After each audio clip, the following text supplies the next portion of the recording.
Welcome to a very special episode of Alles gesagt, the infinite podcast of Zeit. Where we're recording this podcast, but we're also streaming live this afternoon with our very special guest, live zoomed in from Israel. Welcome, Yuval Noah Harari. Hello, it's Welcome. good to be here with you. It's a pleasure. Thanks for taking the time. You brought some time with you? I bought some time. Yeah, did you bring some time with you? Oh yeah. We have So- time. I actually like it. I mean, I don't like these very short interviews. Yeah, when yeah, you me can too, just me say too. a few So things and have just to be very relax. precise. By the It's way, good to speak long. in this Zoom session, let me introduce myself. I'm Jochen. I'm the editor of Zeit Online. Christoph, you want to introduce yourself? I'm sure I can. I'm Christoph Ahmed. I'm the editor-in-chief of Zeit magazine, and our producer is, of course, also with us every time we're recording Alles gesagt, Maria Lorenz. Welcome, Maria. Hey, welcome. Hey. By the way, before we start, I just wanted to mention two things at least. We already recorded 6.5 days of Nuff Said, our podcast, and the longest interview being still 8 hours and 40 minutes. And if you want to send us feedback, you can send an email to allesgesagt@zeit.de. You can complain there if we're making strange noises with our food, or you can tell us who you would like us to interview as a guest on a future podcast. We have a very One- special catering list today. We'll be Yeah. talking about that later. Well, I'll talk about this later. So the podcast is famous because it's so long, we always tend to eat something. And there's a blog where you can find everything we ate in the last 34 episodes, if I'm correct. And before we start, Christoph, there's one more thing. Yes, well, there's two more things. Well, one more thing I want to say thank you to our researchers, to the team of Alles gesagt, Hannah Schraven and Vincent Mank. And also the other thing that Jochen was mentioning, Yuval.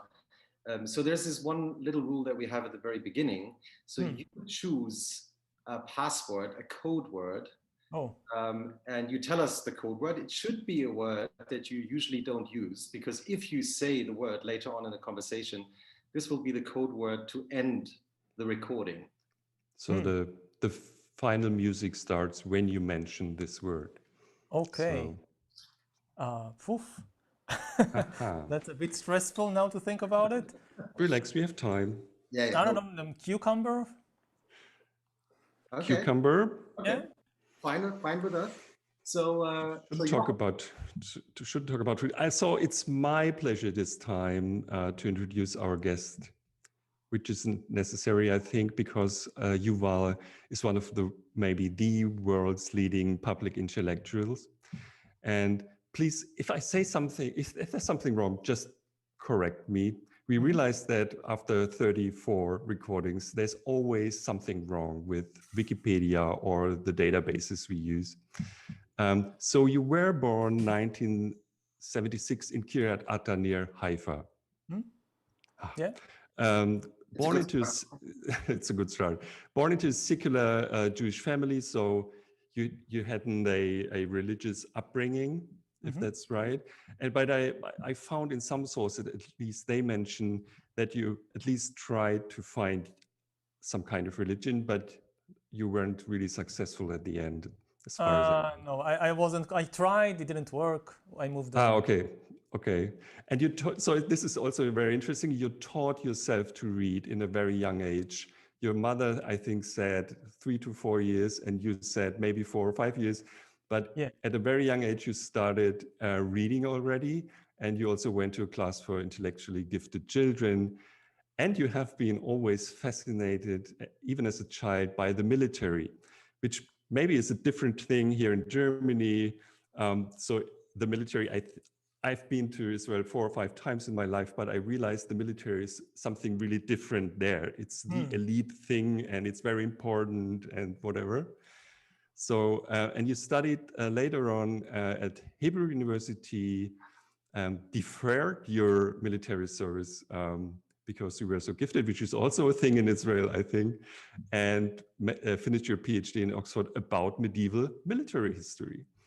And I over there, I have your book about Renaissance military memoirs of noblemen, which is a very special topic. And you wrote also other very special books, like nobody really seemed interested in, if you compare it to the audience you have now. Like, yeah, I never mention it because I don't want people to buy it or read it, because it's such a different book than the things I write today, that I guess people will be really disappointed by it. It's, you know, it's a book for specialists. It's that if this is your kind of special field of research in university, then fine, but otherwise don't bother. I read a little. I read a little of special operations in the age of chivalry, which is also one of your books, which is, I think, you already have this very, if I may say, this simple style of dealing with things. It's not really, it doesn't sound like a hard science book, and it's also about an interesting story. So after that, you gave lectures in Israel and about the general history, and this turned out to be your first book. So the handouts you gave, so that's the legend at least, the handouts you gave to your students turned into Sapiens. Yes. Maybe one of the most successful science books ever. So with the last number I found, 12 million copies sold. Maybe it's even more now. And so Sapiens, A Brief History of Humankind. And you published some more books everyone knows, because since that point in time, you are one of the world's best known public intellectuals. And you have been on the New York Times bestseller list, I think, for 90 to 100 weeks, something like this. Your fans, among your fans are Barack Obama, Bill Gates, Mark Zuckerberg, and Angela Merkel. And so your upcoming book, I'm not sure if we're allowed to talk about this, but we talk about it because the podcast will be, the podcast will be dropped later.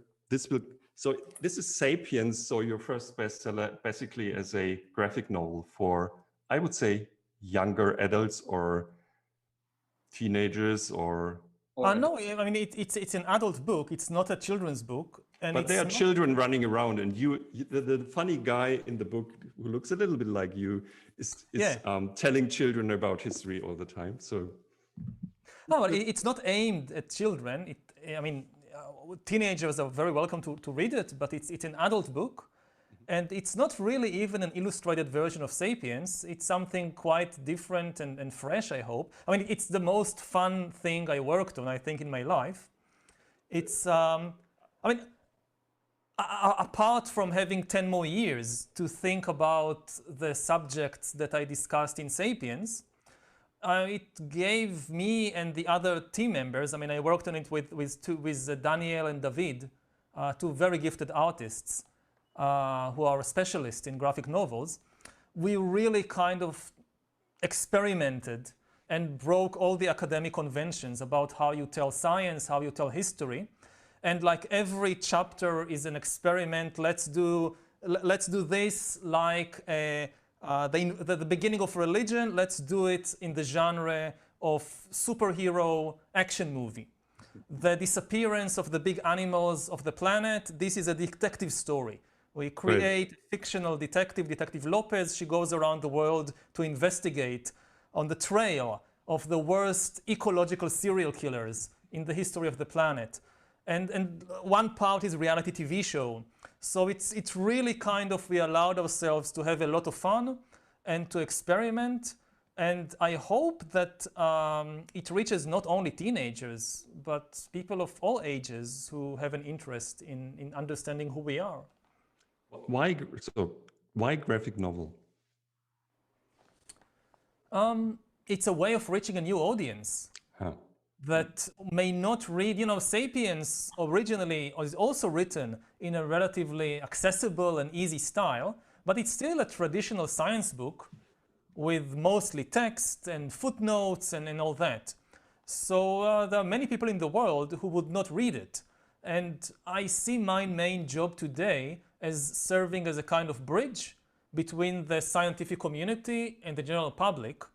And with COVID and all that, you see the real necessity to bring the latest finding of science, not just to a narrow segment of the public, but to everybody. And for that, you need to experiment with different genres. I think the big problem of science, scientists have two big problems in communicating with the public. One problem is, the truth is usually complicated and sometimes painful, whereas conspiracy theories and things like that are usually much easier and more flattering. So you have one big obstacle there, to understand what a virus is, that it's just a piece of genetic code that can somehow take over the machinery of our body and use it to replicate itself. This is such a complicated thing to understand. It's much more easy to believe that some multi-billionaires in a laboratory created this to take over the world. So one problem is simply that the truth is complicated. The other problem is that scientists are used to speaking among themselves in a very complicated language with lots of statistics and graphs and models and equations and whatnot. And you lose most humans, most people. People think in stories. So my big challenge as a public intellectual is, how do you stay loyal to science and still manage to convey it to find the right story that can convey a very difficult idea in an accessible and fun way? How many hate mails did you get in your life from scientists? From scientists? First of all, I don't get the hate mail.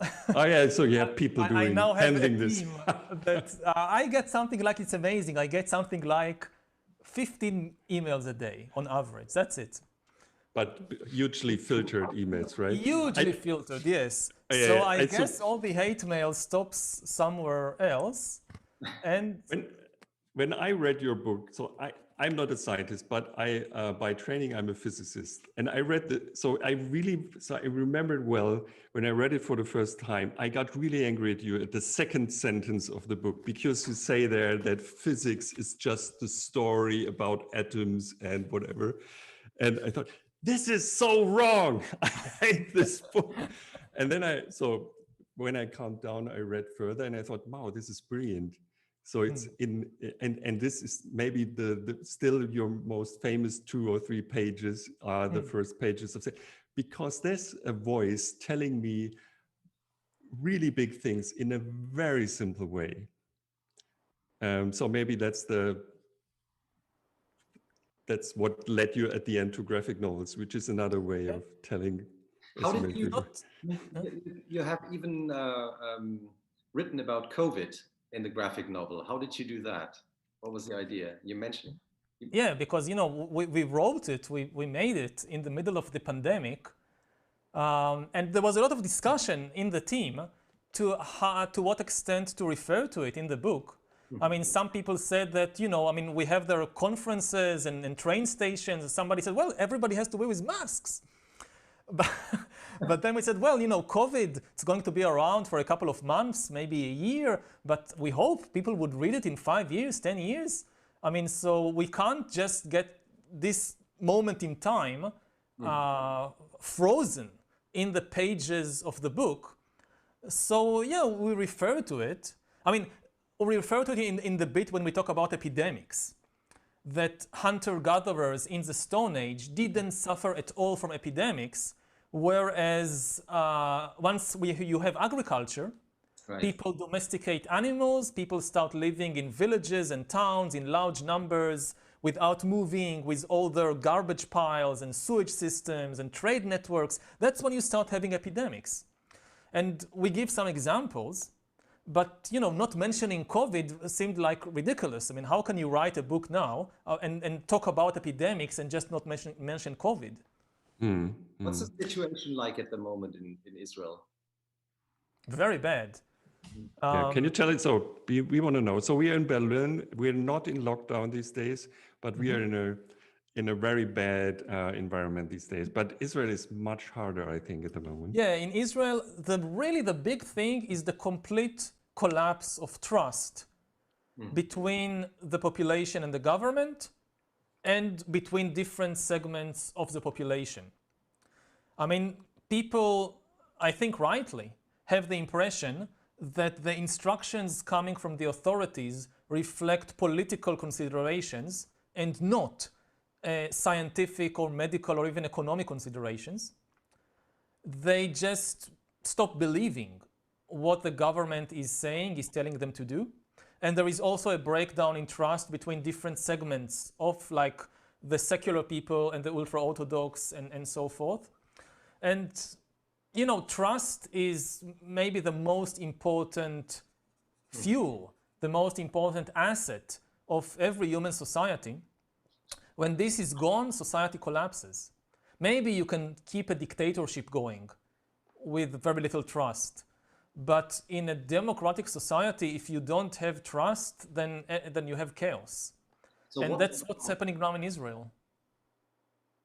What went wrong?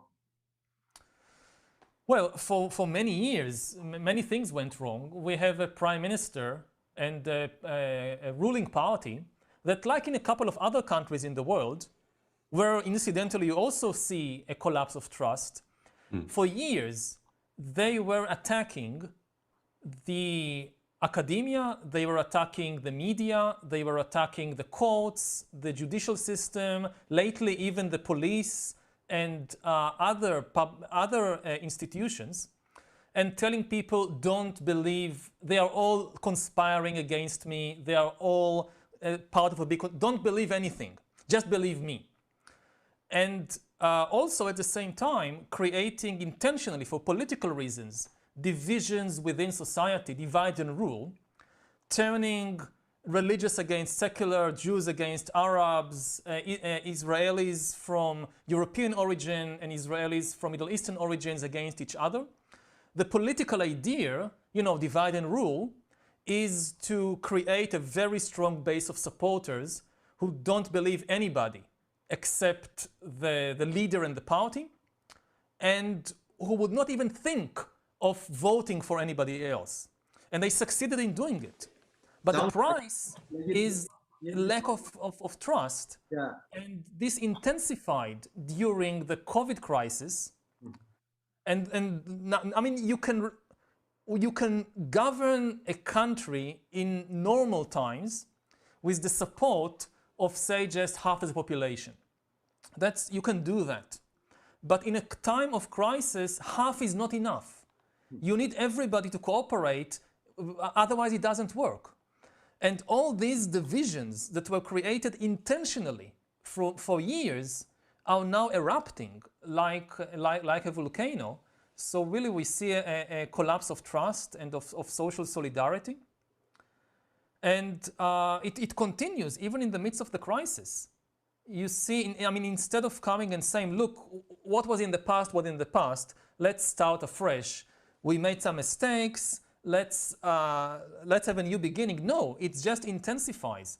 The campaigns of intentionally encouraging hatred and between different, it continues in the middle of the epidemic. So in March, I remember you tweeted that you fear that Mr. Netanyahu is turning Israel into a dictatorship. That's one of you. Do you still think so? There was a moment in March, we had an election. He did not have a majority in the parliament, in the Knesset. And this was just at the beginning of the COVID crisis in Israel. And he utilized the emergency of the spread of this new epidemic. And back then, nobody knew what was the mortality rate, how dangerous it was real panic. And under this situation, he basically tried to shut down the parliament with arguments like, oh, we can't allow the parliament to convene now because the members of parliament might get infected with COVID and we have to protect them, so we shut down the parliament. And there was a moment, a few days, when he was trying basically to rule by emergency decrees and shut down parliament, and that after he basically did not win a majority in the electorate. And the impression, not just of me, but of many other people, that this is a classic coup. That this is a classic situation when and then in Israel we call it in Hebrew, shitat matzliach. Let's try system. That you try, and if it works, it works. If it doesn't work, you say no, I didn't try to have any coup. It was just I was just very concerned about the health of the members of parliament, and so this was the moment when, at least for me as a historian, it was clear that something far more important than the epidemic is happening. On the television, you just heard people talking all the time, the epidemic, the epidemic, the epidemic. Nobody talked about what was happening on the political situation.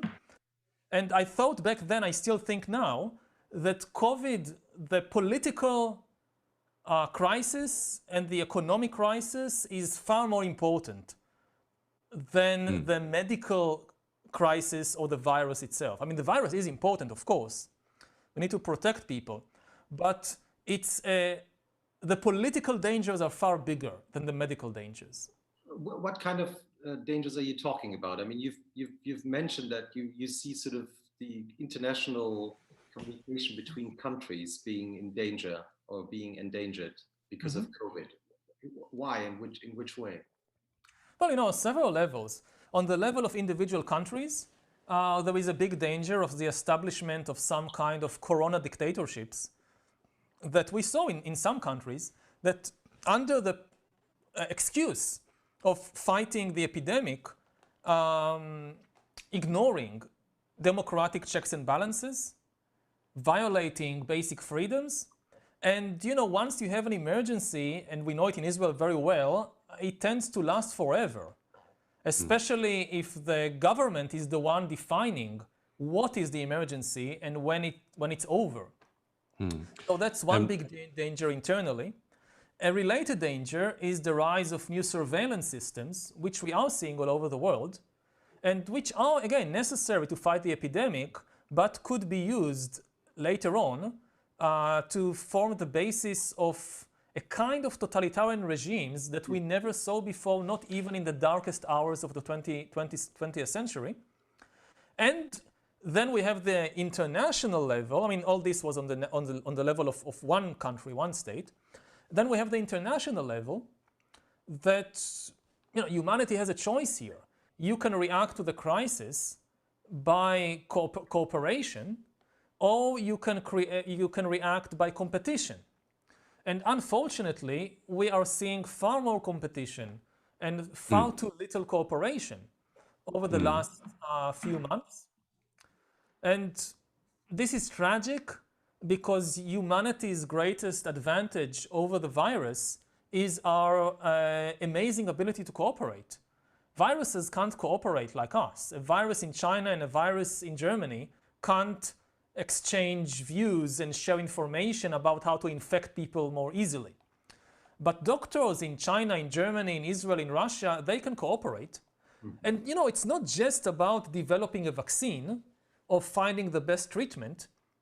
It's also learning lessons about psychological issues, the impact of the lockdown on people's mental health. It's very important. It's lessons about the economy. And instead of every country repeating the same mistakes, it's much, much better.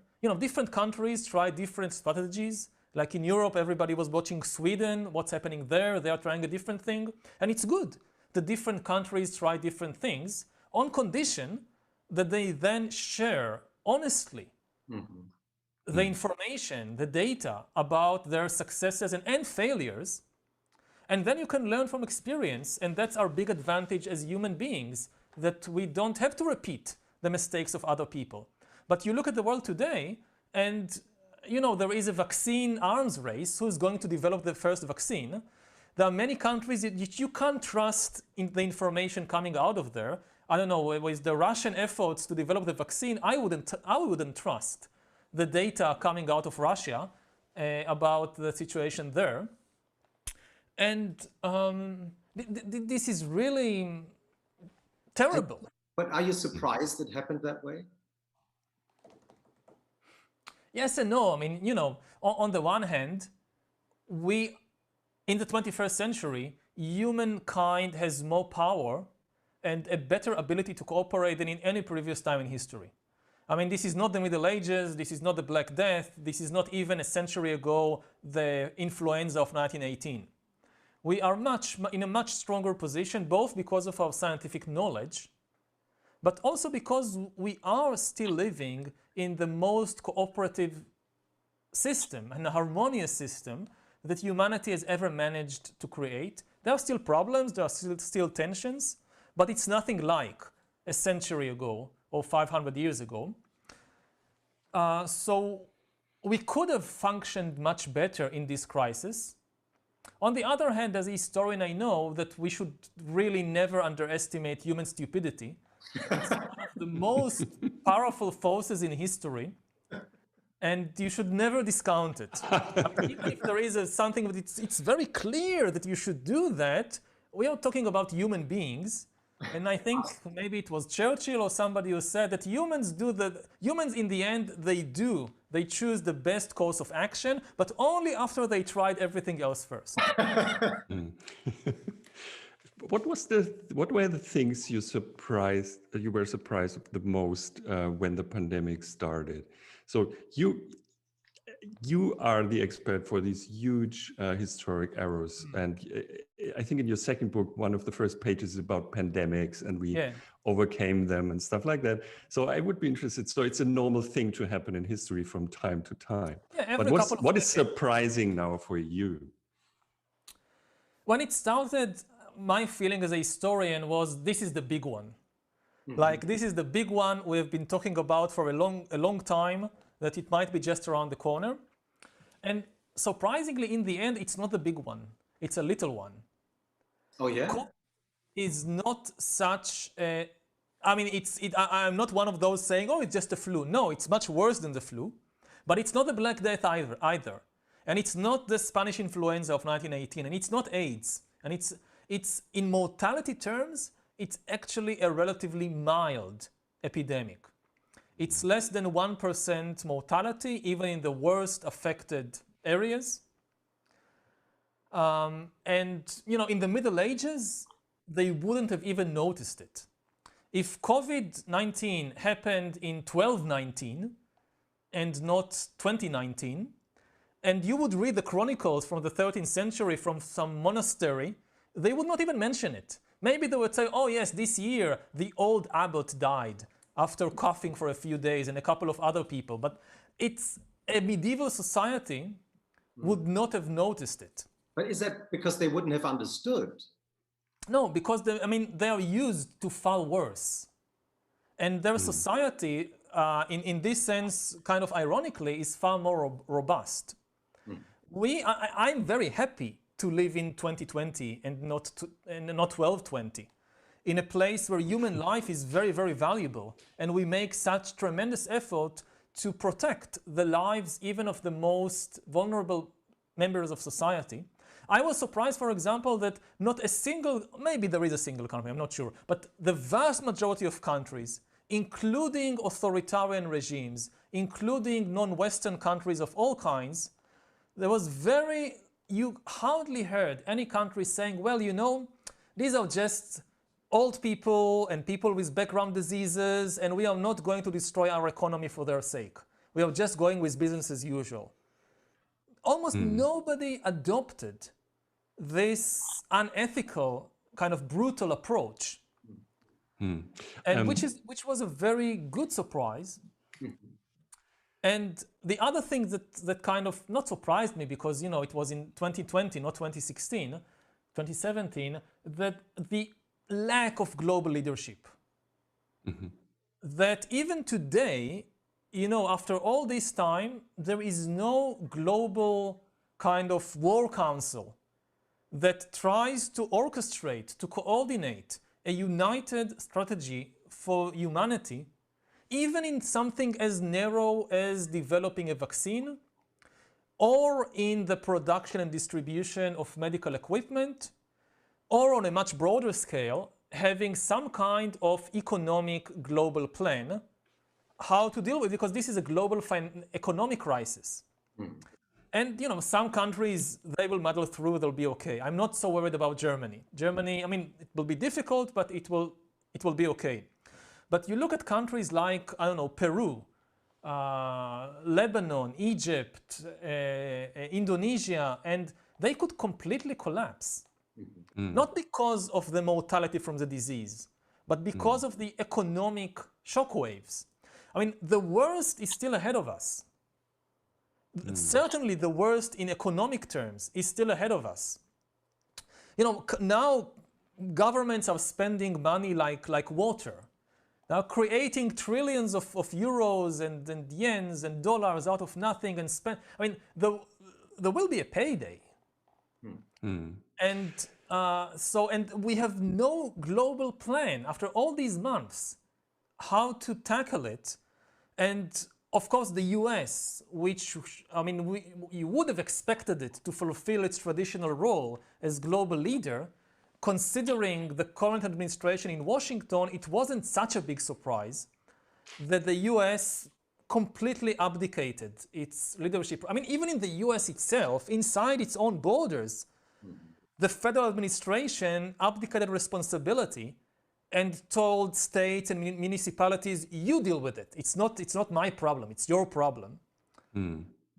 But still, it was shocking to see it in action. But because you said Trump. I didn't say the word. I know. Because you don't said say the Trump. name. Every time you say the name, I think you said Trump. And I just wanted to ask you, because it's really interesting to see how these strongmen, and Mr. Netanyahu may be also a strongman, at least in my view, how they deal with this crisis. I would have expected the US president is not a strongman. The US president is a conman or a showman. I mean, surprisingly, many people feared that he might try to use the emergency to gain emergency powers, which is what other strongmen like Orban in Hungary were doing. But this was, I think, a kind of litmus test that he doesn't really want power. He wants fame. He wants to be all the time in the news and everybody talking about it, but he doesn't want power. He doesn't want the responsibility that comes. He runs away from it as if it was a plague. He had the perfect opportunity. If he really wanted to kind of really centralize power in his own hands, he had the perfect excuse. And he ran away from it. I don't want it. I mean, let the mayor of New York do something. Let the government of California do something. I'm not going to do anything. So he's in a completely different category than people like Orban or like Netanyahu, who really did try to use the emergency to concentrate more power in their own hands. And how do you see, I would say oligarchies like China? There's, at least in Germany, there's a big debate, and I realize also in the US, about what is the perfect system to deal with such crises. Do you need a well-organized society with orders and everyone's running in the same direction? Or is it better if you are Europe and you have 1 million voices and you run in different directions? So this is also a structural question about, politics and how we deal with things. Is democracy really the best system to deal with these huge crises? What's your take? I think it depends on where you live, on the local conditions. I don't think that there is kind of one size fits all for all societies around the world. And also in the crisis, we saw different systems working and different systems failing. We saw some authoritarian regimes like China, who did very well, initially no, but later on very well. And we saw some authoritarian regimes who did a terrible job, like in Iran. We saw some democracies do a pretty bad job, like the United States, but other democracies, like Taiwan, or like New Zealand, or like Germany, did much, much better. And also it's a question of balancing different needs. Again, I think that focusing like laser point on just reducing the number of infected people and so forth, it's dangerous. Life is always about balance. I wouldn't like to live in a society when you sacrifice everything, freedom, human rights, democracy, everything is sacrificed just in order to reduce the spread of the epidemic. If you ask me where I would like to be now, in Beijing or Berlin, I would prefer Berlin. And I think many other people, I mean, people vote with their feet. Where do you want, say, to immigrate to move to? And Europe is, I think, the democratic model has a lot of advantages. One big advantage is that you can try different things. And if something doesn't work, you try something else. In a dictatorship, one of the big problems of dictatorships is that they can make decisions very quickly, because you just need to convince one person, of course, and you don't need to compromise. And then you can be very kind of forceful in implementing your decision, your policy. But if you make a mistake, it's very difficult to acknowledge that you made a mistake and to try something else. It's partly because the dictator is surrounded by yes men and yes women who just tell him, oh, you're wonderful. Everything you decide is wonderful. If something is wrong, it's somebody else's fault. The dictatorship also controls the media. There is no free media. So bad news, they don't broadcast it, they don't talk about it. And even if it's obvious that a disaster is unfolding, the dictator almost never takes responsibility. The dictator will always say, yes, there is a disaster, but not because of me. There is a disaster because there are traitors and there are enemies who are sabotaging our effort. So my conclusion from the disaster is that I need even more power in order to get rid of the traitors and enemies. In a democracy, the big advantage is, yes, it takes more time to make decisions. Yes, you need to reach compromises. And sometimes you can't just push through some very forceful policy. But if you make a mistake, it's out in the open. Even if your own officials won't tell you about it, there are journalists who will be very happy to tell everybody about the mistake you did. And it's much more legitimate to acknowledge the mistake. And if you don't, the electorate, the people can just kick you in the election. So you see that over the long run, democracies tend to perform better, even in emergencies, because, if you have a dictator who is an unparalleled genius and never makes any mistakes, then okay. But there are no such people. So in the long run, the dictatorship is likely to fall into this trap that, even if the dictator made a lot of good decisions, it actually makes things even worse, because then it confirms the impression of himself or herself, usually it's himself, of himself and others, that he is perfect. And then sooner or later he's going to make a bad decision. I mean, nobody can all the time make the right choice. And then it's very, very difficult to resist it or to try something else. And even if you look at COVID, then yes, China today is dealing in a very efficient way with the crisis, with the pandemic. But arguably, if China was a free democracy, maybe we wouldn't have this crisis in the first place. Now, I don't believe for one moment in all these ridiculous conspiracy theories that the Chinese were involved in some kind of foul play here. The virus came from a bat or from a wild animal, and it was not an organized plan of anybody. But I do think that in the initial stages, the tendency in many authoritarian regimes is that when you have bad news, you try to suppress it. So it doesn't even come from the top. So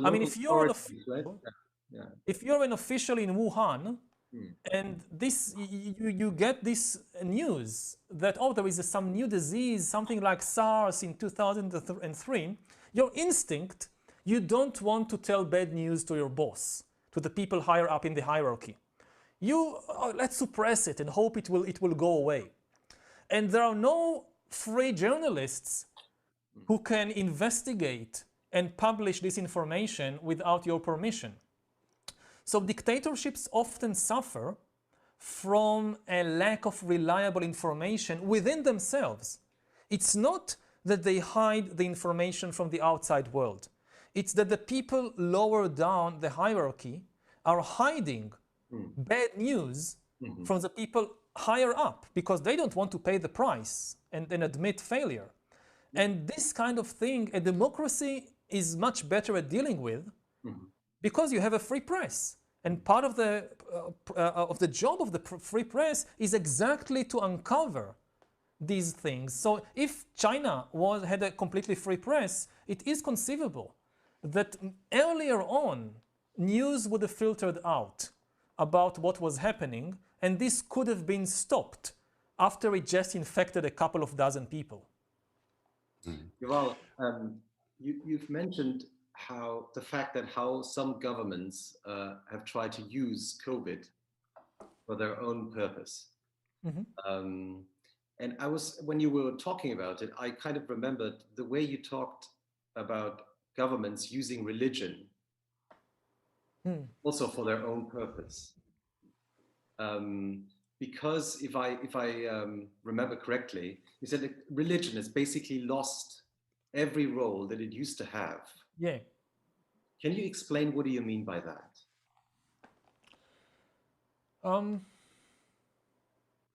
It's a big topic. I'm thinking about how to kind of approach it.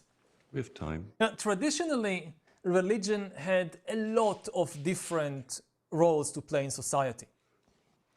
It was not so much about spirituality. Maybe I'll start by differentiating religion from spirituality, so it's clear what I'm talking about when I talk about religion.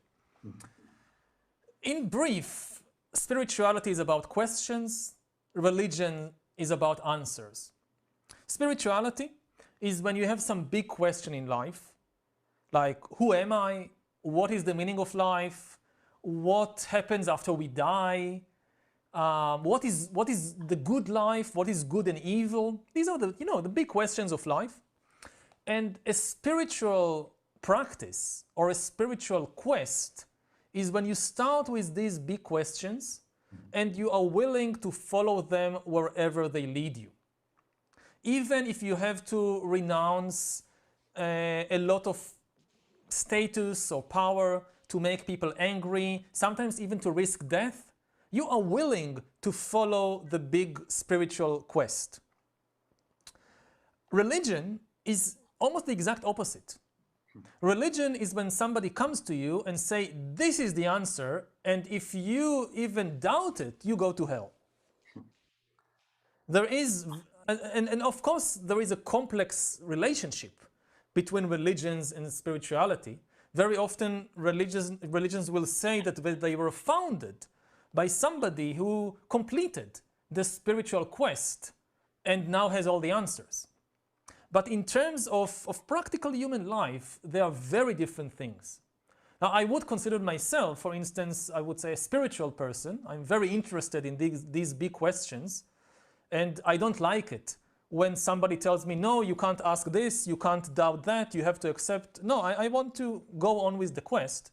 I'm not religious at all. Yeah.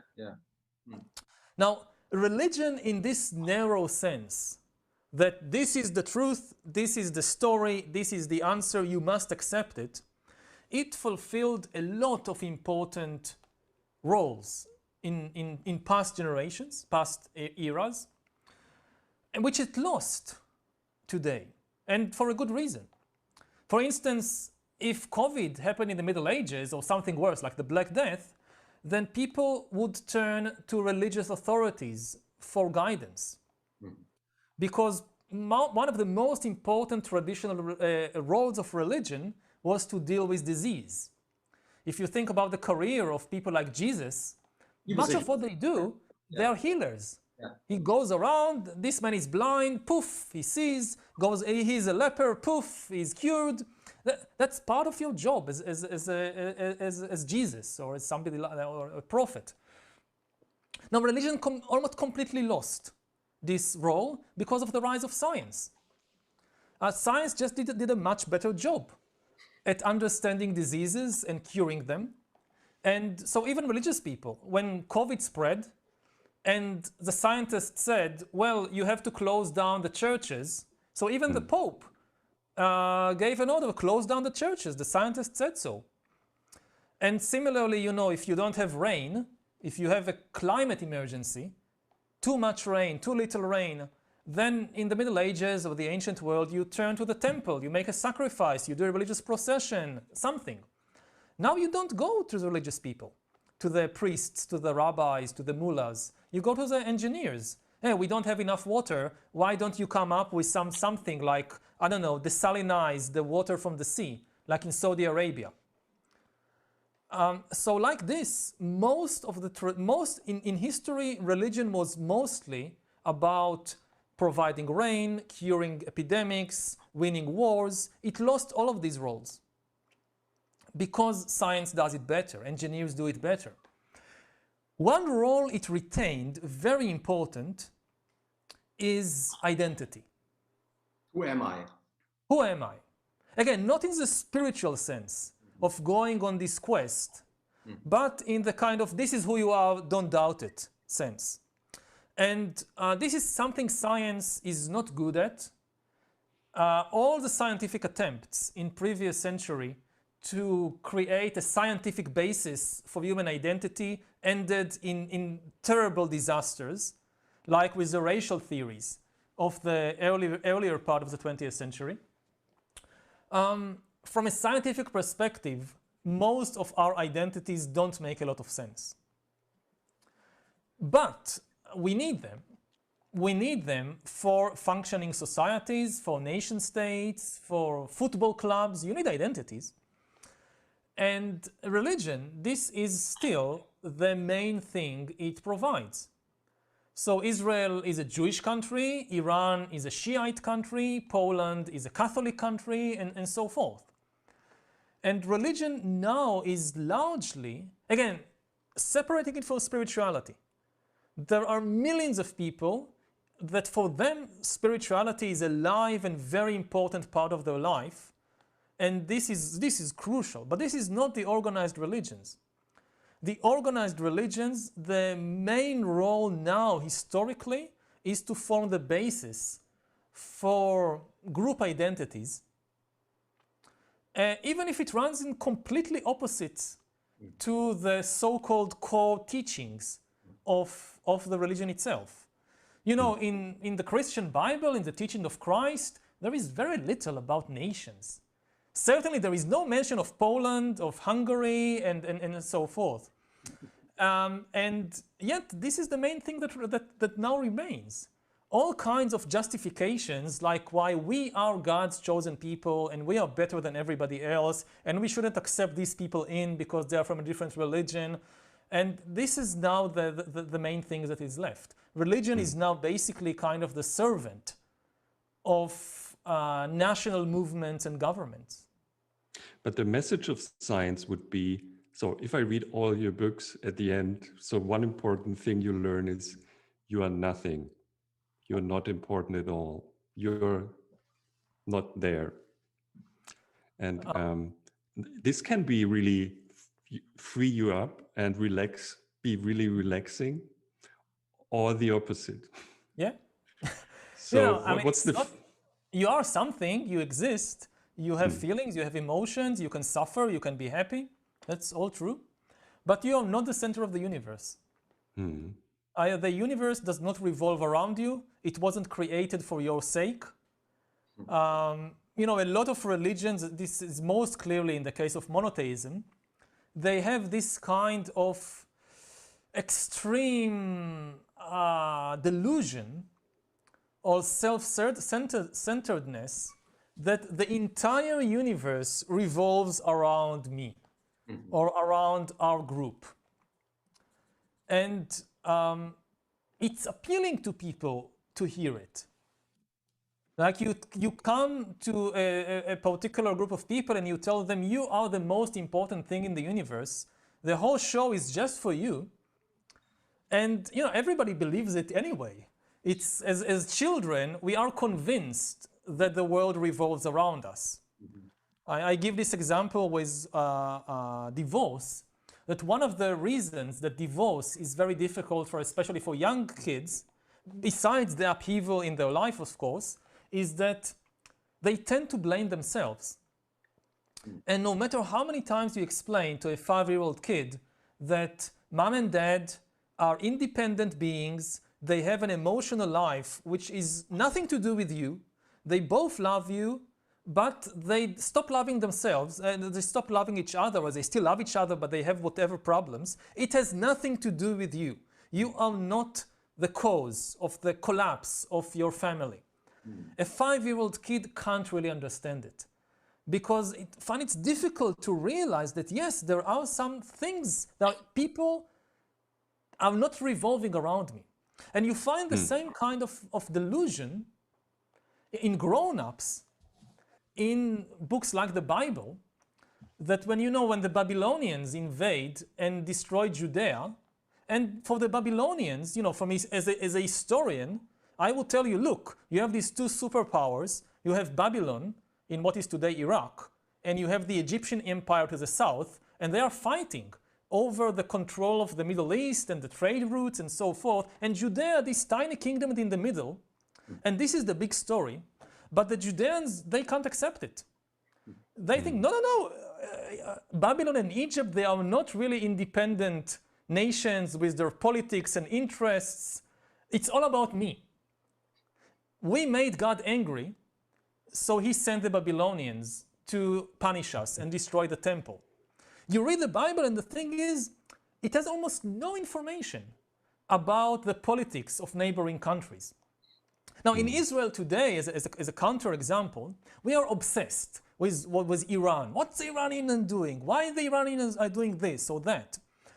And they are doing some things. That Iran is an... Right? Sorry? And they are doing a few things. They are doing a few things, yeah.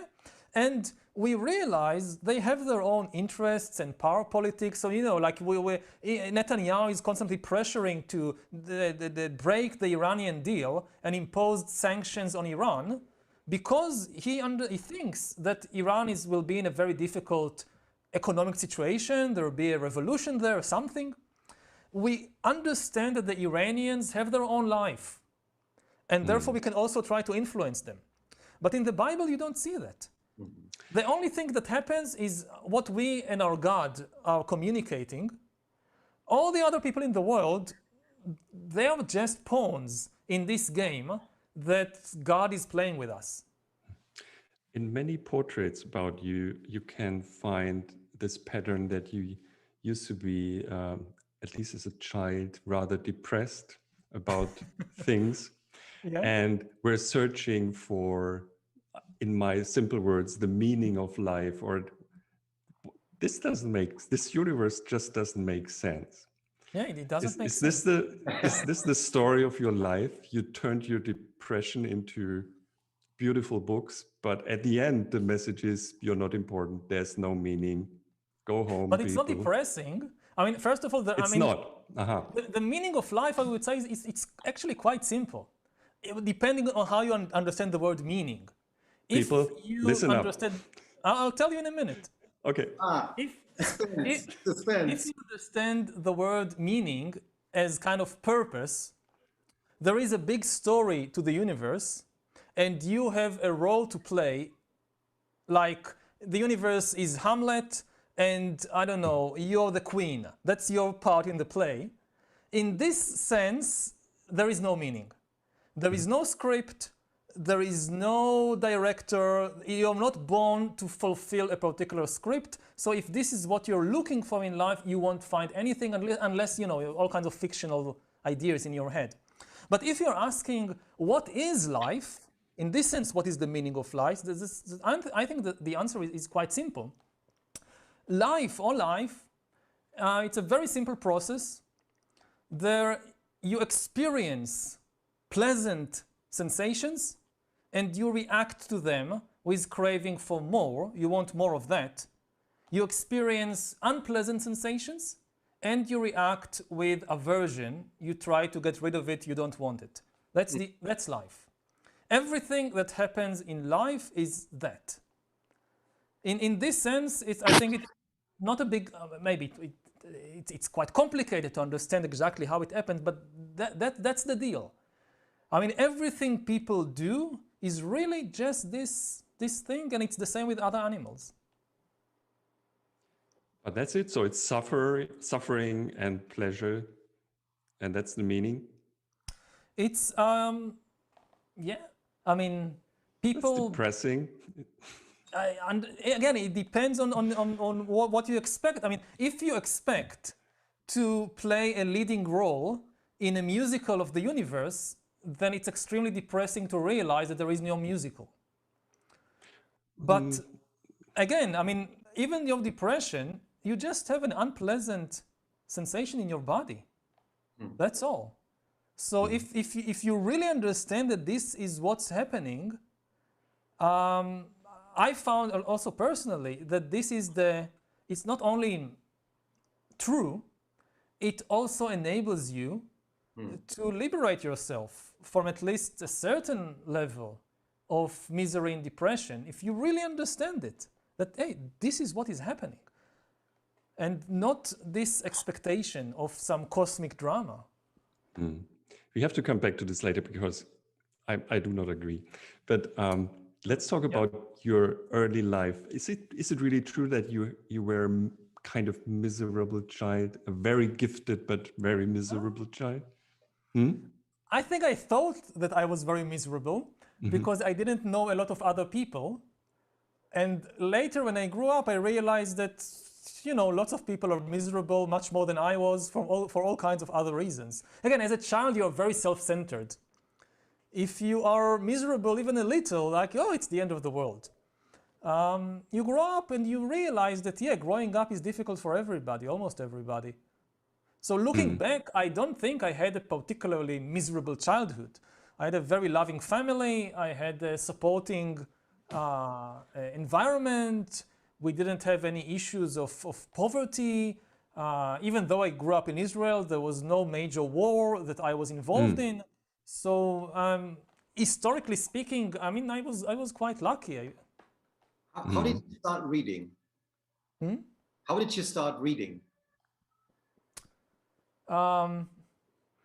There was this book which I still keep in my library, and it was the book was, surprisingly or not, the history of the world for children. Of course. Come on, that's the first thing you read. No, I guess they read me fairy tales earlier, but this was a book I really loved. Right. And kind of it's here somewhere. I can look for it if you're interested. Please. Yeah, we are. Can you show it to us? Do you know where it is? I'll go and see if I can find it. Yeah. We have time. Yeah. It's not true. The history of the world, of course. You start small. Yeah. So that's it. It says the history of humankind, and it has a lot of nice images. Is it a Roman soldier on the cover? Is there a knight? It's supposed to be medieval, but I mean, as a medieval historian specializing in military history, it's somebody invented it. I mean, it's not. It's not real science. It could have been improved upon, but it did the trick. I mean, I was fascinated by it, and I would ask people to read it to me, and then at some point I would just again and again kind of go over it, and I don't know how, but at some point I kind of made I don't know, something happened, and. It's fascinating because there is a German book called Was ist was? I had the same. I grew up with books like that, and they also have like history books about like how the cars were invented and the Romans, and so it's a lot of drawings, lots of illustrations, and that's how you become interested. And did you really design your own board games, or at least like military games. I had How this, come? all kinds of maps and soldiers and things like that. And Why this obsession with military? for a I long mean, you time, never went to the military in Israel, no, which is I realized it's the wrong path. uh-huh. That for a long time I thought that this is kind of this is the serious stuff. That this is the where you encounter reality in its kind of naked form. That kind of an idea which is quite common, that war is the real state of nature. Everything else that humans do is a kind of veneer, a kind of facade, that they kind of try to hide it. But the real thing is war. So if you really want to understand humanity and life and the world, you forget about all this nonsense about economic history and cultural history and whatever. Study war. That's the reality. And it took me many years to kind of free myself from this misguided notion. Just a question for my son. Why did you hate chess? It was not completely unrealistic. It's not how the world functions. It's far too accurate. But nobody said so. Nobody said so. Nobody said chess should be a mirror of the world. I'm not saying that they said so, but this is why I don't like it. Okay. That it's so artificial, and also there is kind of most of the creativity is mathematical, which is why now computers are so much better than humans at chess. And it's not, I like to engage in things where it's not just the matter of that there is kind of a lot of uncertainty involved, but the very definitions are at stake. In chess, you can't question the definitions. You can't say, okay, you know what? I'm having a democratic revolution on my side of the board. We are executing the king, and we are now fielding an army of lots of common soldiers. Right. You can't do that. Yeah, but in real life, this is the really magical moments in history, in politics, when somebody comes and says, hey, why do we have to play according to these rules? We can try something else. And these are the points that fascinates me about history and about the world. And in chess, I just didn't. So again, other people can enjoy chess. I have nothing against it, but it's not for me. You're still playing Catan? Yeah. The Settlers of Catan. Lots of rules, right? And you can't change the rules. Yeah, but there is a social level there, which is the really interesting part. I mean, it's not really. I mean, there is a question of strategy to some extent, but it's mostly a social game of whether you manage to convince people to trade with you, to cooperate with you. If somebody becomes too strong, then other players kind of unite and refuse to trade with her or with him. And it's much more social and psychological. So the idea of changing the game, is that something that fascinates you also in your own career? Yeah. I changed my game several times, like shifting from medieval military history to writing the history of humankind was kind of a big change. Oops. Now we can't hear you again. I think. Oh yeah, we anticipated that moment. Yes. Because he has to change his battery. Jochen, it's a very long podcast. Yeah, we were looking at the batteries. We see the batteries. I was really about to ask Yuval if he still has his own old board games, but probably not. What do you think? We would like. Yeah, maybe. I'm so curious trying to find out the books that I'm looking at the bookshelf all the time. Is there still this blog where the the bookshelves of all intellectuals in video sessions have been documented and analyzed. Oh, yeah, that's right. I'm sure Hey, he's I'm there. back with you. Ah, you're back with a new battery? Oh, the bookshelf, by the way, Yeah. exactly today there was a big purge in my library. What? Why? And because we needed the books for the office in Tel Aviv, I'm now at home. So I took just today some of my favorite books from here. Oh, don't and moved them apologize. to the bookshelf in the Tel Aviv office. I'm telling the same story every time. So I have all these graphic novels here, but it's all of my son's stuff. Well, it's No, just no one- problem. because some of our listeners will be waiting for the catering and So yeah. I'm drinking tea, yeah. So what Which tea? Just for the blog. chamomile tea. Ah, you do. Okay. So just for the record, Christoph, what are you drinking? Well, we did some research with your team because we always ask our guests or what would they like to eat and drink, and so usually if we're in the same room and we're not recording remote, we're trying to organize food and wine and beer, whatever our guests like. And well, basically, your team said he's going to be drinking hot water. Is that right? You enjoy drinking hot water, right? Yeah, during talks and kind of public events and things like that. Right. So it's either herbal tea or it's hot water. So I prepared some hot water. So you have hot water. I at least put some Janmai, Japanese Janmai tea in it. And I have it in this little bottle, Jochen, that one of our listeners yeah.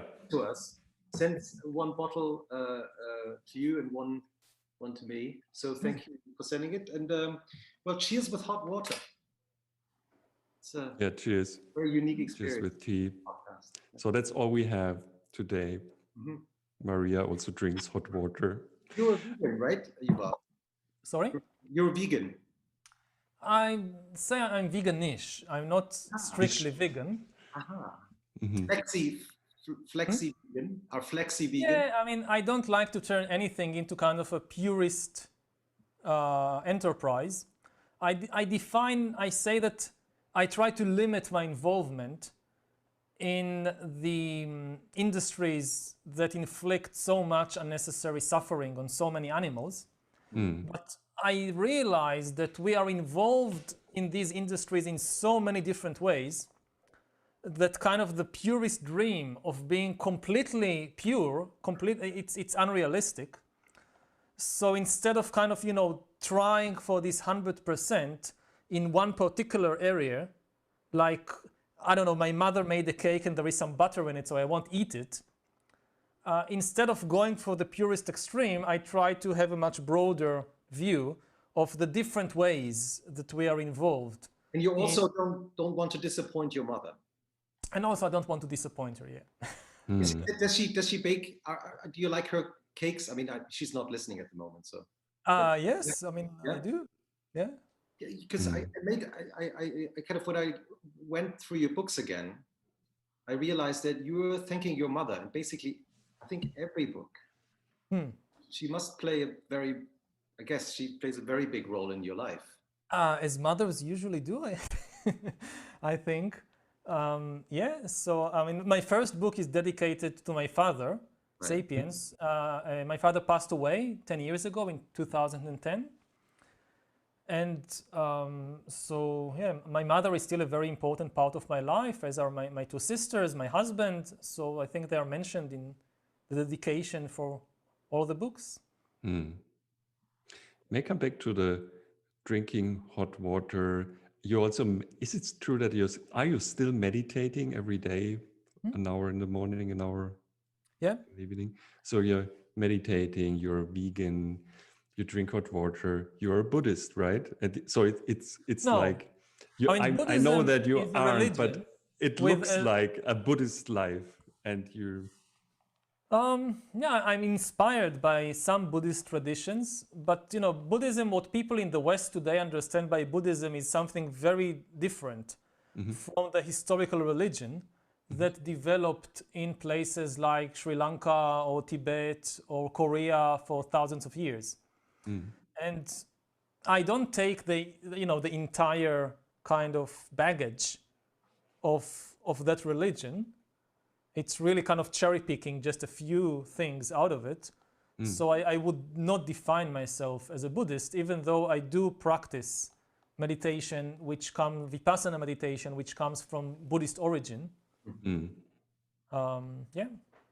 So so there's one. So people, if you want to read one story about Yuval, you have to read obviously the profile in the New Yorker, which appeared, which is I think something like 20 pages. And there I found this turning point in your life when you, for the first time, discovered meditation, and it basically. So the reporter describes it as it was saving your life and leading you out of a crisis. Why? Can you elaborate a little bit on that? Because many people are interested in this topic, but I just didn't get the point. Which point? Why is it such a big thing for you to meditate?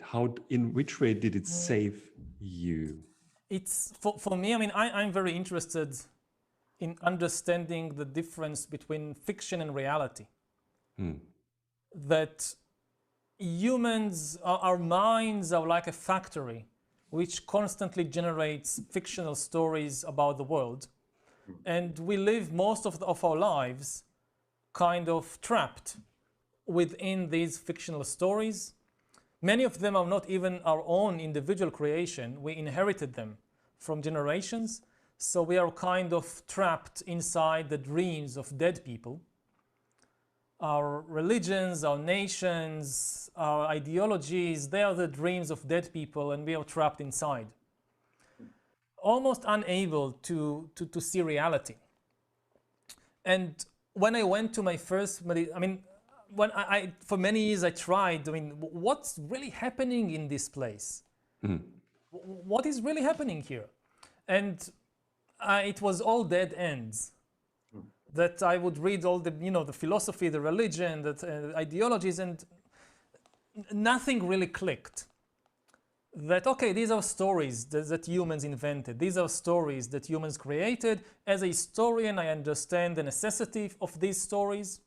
I understand their contribution. You couldn't have a trade network. You couldn't have a healthcare system without them. But what's the reality? What's really happening? And I went to my first meditation course with very little expectations. I kind of, okay, let's try this also. And the very first meditation session, like the very first day, it was like a shock, a revelation, because the instructor gave these very simple instructions that, you sit, you close your eyes, and you bring your entire attention to your breath, to the nostrils, and you just feel. You don't try to control the breath. You just make an effort to feel what's happening right now. Is the breath coming into your nostrils, or is the breath going out of your nostrils? That's it. Now do that for an hour. And it sounded like the easiest thing in the world. It's not even an exercise in controlling the breath. It can be whatever it wants. So you can't, there is no failure. It's not like, oh, you have to make the breath pass through the right nostril, and if you can't do it, you're a failure in meditation. No, just see what happens. And frustratingly and amazingly, I couldn't do it for more than 10 seconds.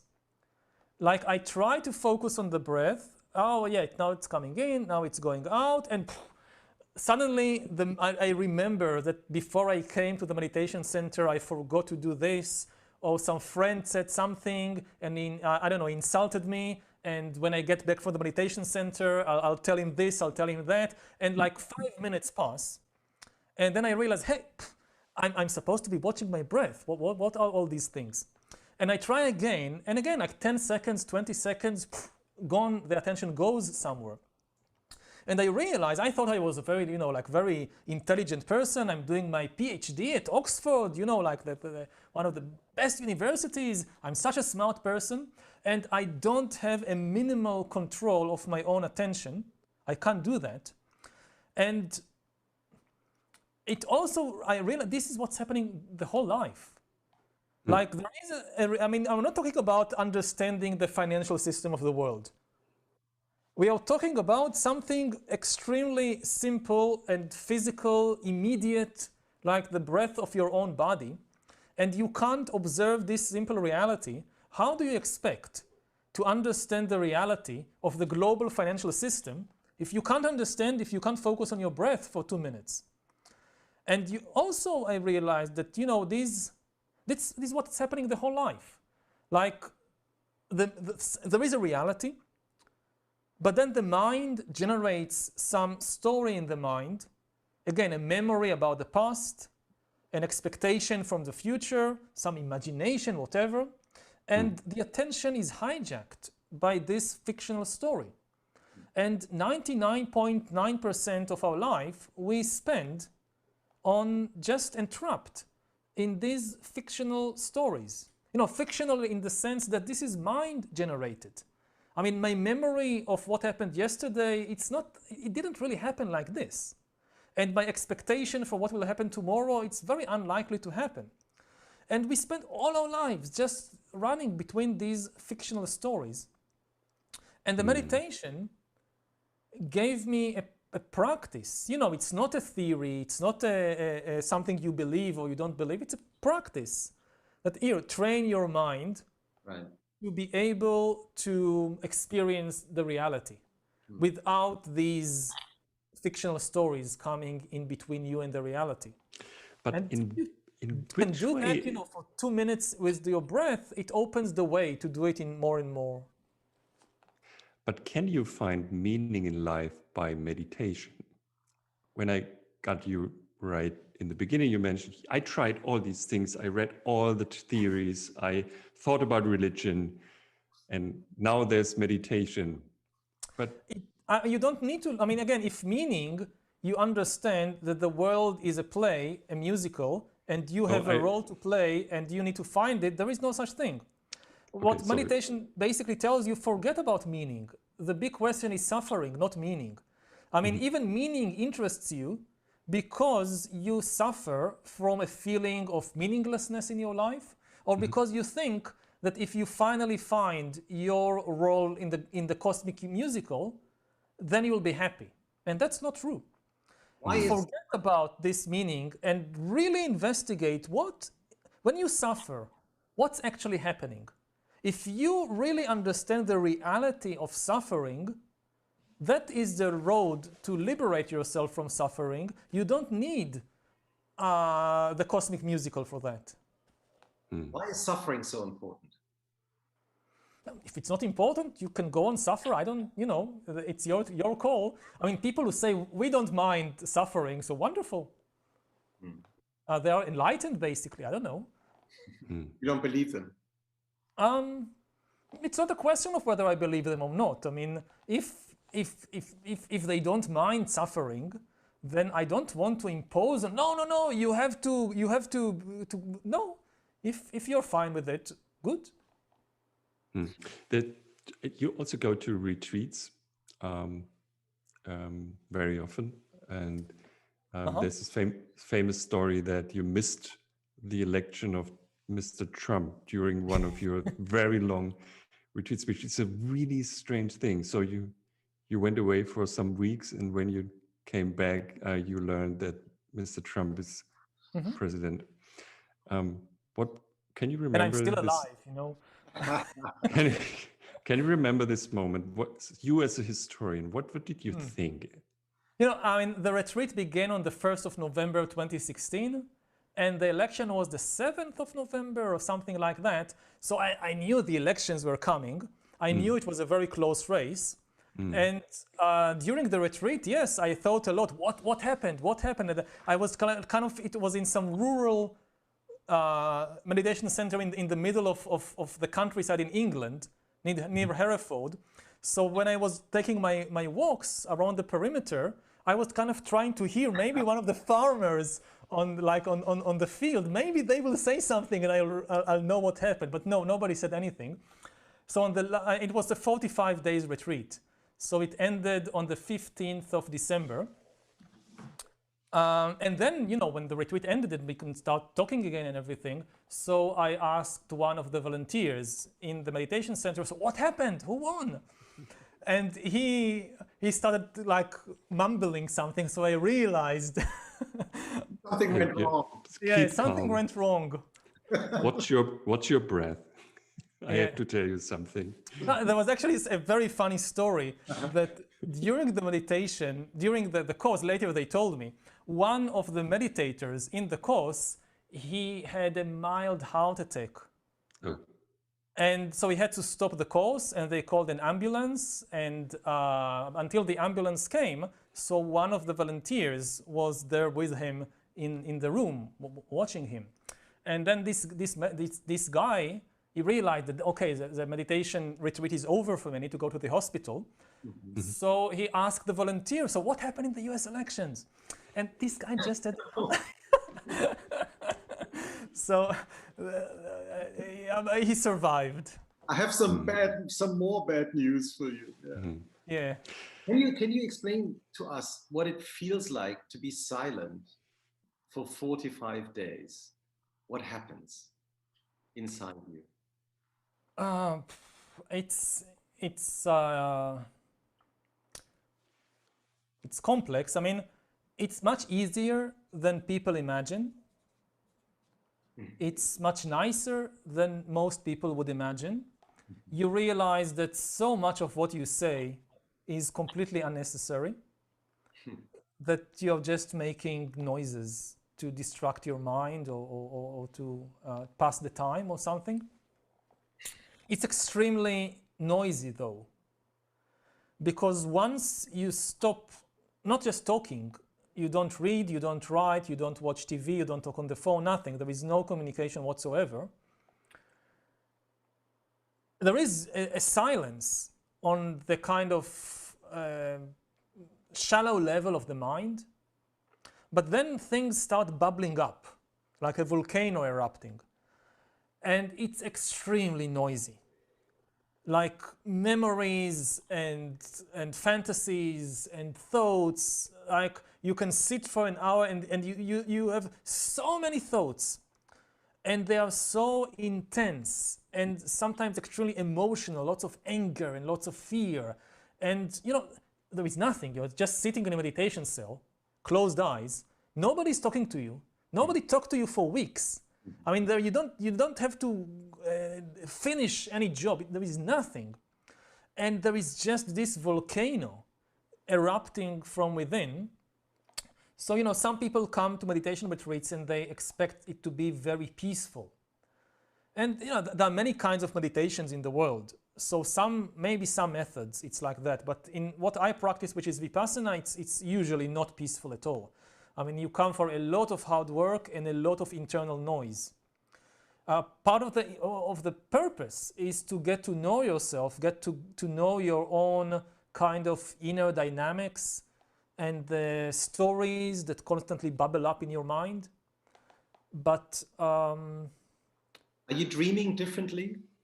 Yeah, the dreams are, I mean, you dream normally, but because you train your mind to focus all day, during the night, your mind is also extra focused. So the dreams are extremely vivid, colorful, emotional. It's like I don't know, the latest Hollywood blockbuster. Is this a very elite thing to do, to be quiet for 54 days? So I imagine most of the people on this planet just can't afford to be quiet for 54 days. Or is it? It depends. I mean, it depends on the country you're talking about. I mean, there are countries in which it's traditional for even the commonest people to set some time off for these kinds of retreats. In the West today, yes, it tends to be, many of the people are like more coming from social backgrounds that they can allow themselves this kind of privilege to disconnect for so many days. But in the end, it's kind of when I go to the meditation center, I do meet people from all walks of life. It's definitely not just, I mean, kind of upper class thing. Partly because, if you come for a 3 days special retreat with massage that costs $10,000, then yes. But these retreats, they are very long. Some of them, the basic retreat is 10 days. I now go for much longer, but the basic retreat, just to learn it for the first time, it's 10 days, which for many people, if you run a company, spend 10 days, it's not easy. They cost nothing. It's completely free. It's based on donations. At the end of the course, if you want, you donate money, how much you want. So there is no kind of economic barrier here. And it's really an individual question of what interests you in life? What are your big questions in life? Now you've mentioned, sorry, you want to? It's the next question I would have. So when I think about your books and this elite question again, if you look at it from very far away, you say, for example, one thing we should worry about is AI or nuclear war, whatever. And I was asking myself, maybe that's true, but is it also an elite thing to look at the world like this? Like, hey, Jochen, you have to worry about AI because it could happen in 10 or 20 years. The world will be totally different and terrible. While I am just, working to get my kids have to grow up, I have to earn money, and it's not my major topic today. So, and this is maybe the big question these days. Some people are talking about climate change. Other people are talking about how they can make a living, survive. And I think you think about this a lot. So what's your answer? What's your take? Why? So to normal people that have to watch for their kids or earn money or whatever and can't worry too much about the future of the universe? I think that the answer is that history doesn't give discounts to anyone. That very often when something bad happens, the poor people suffer the most. And history doesn't say, well, they didn't have time to even think about this ongoing issue, so we'll give them a pass. No, like COVID is a good example. COVID, it started with a wild animal and a virus. But the way that the crisis developed, it depends on things like the structure of the global system.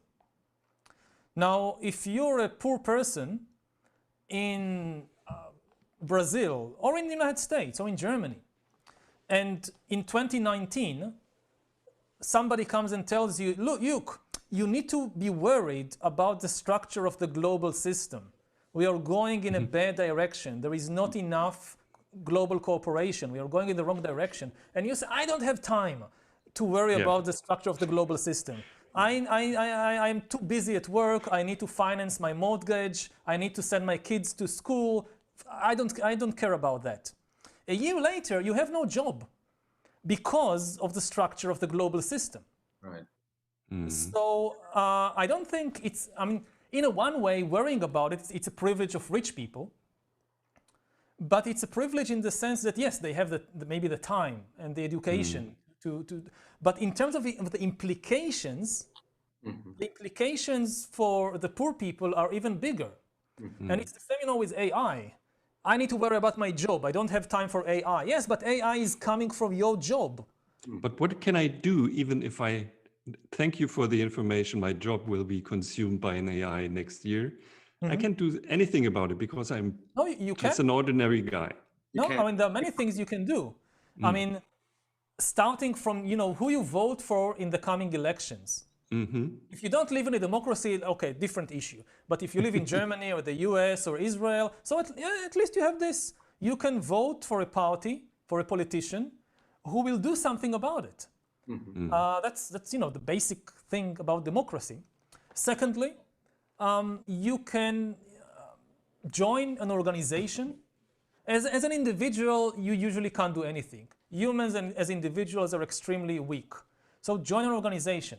50 people in an organization can accomplish far more than 500 isolated individuals. So you can even, join a trade union. join a local church group that cares about these things. So yeah, you still do something very little. You don't have time, you don't have money, but as part of an organization, you can contribute. And you can try and make better individual decisions. For instance, about how to educate your kids. Right. Like you want them to have a job in 20 years, so you need to think, what's the job market going to be like in 20 years? And which kind of education, which kind of school I should, the limited amount that I have, where should it be invested?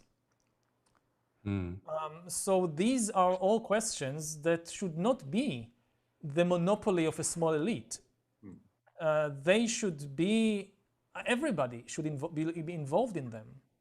Now you've mentioned the stories before in our conversation, here and there. And if I understood you, if I understood your books, we're here today, Homo sapiens exists, we made it because we are able to tell stories. Is that true? Yeah, we are a storytelling animal.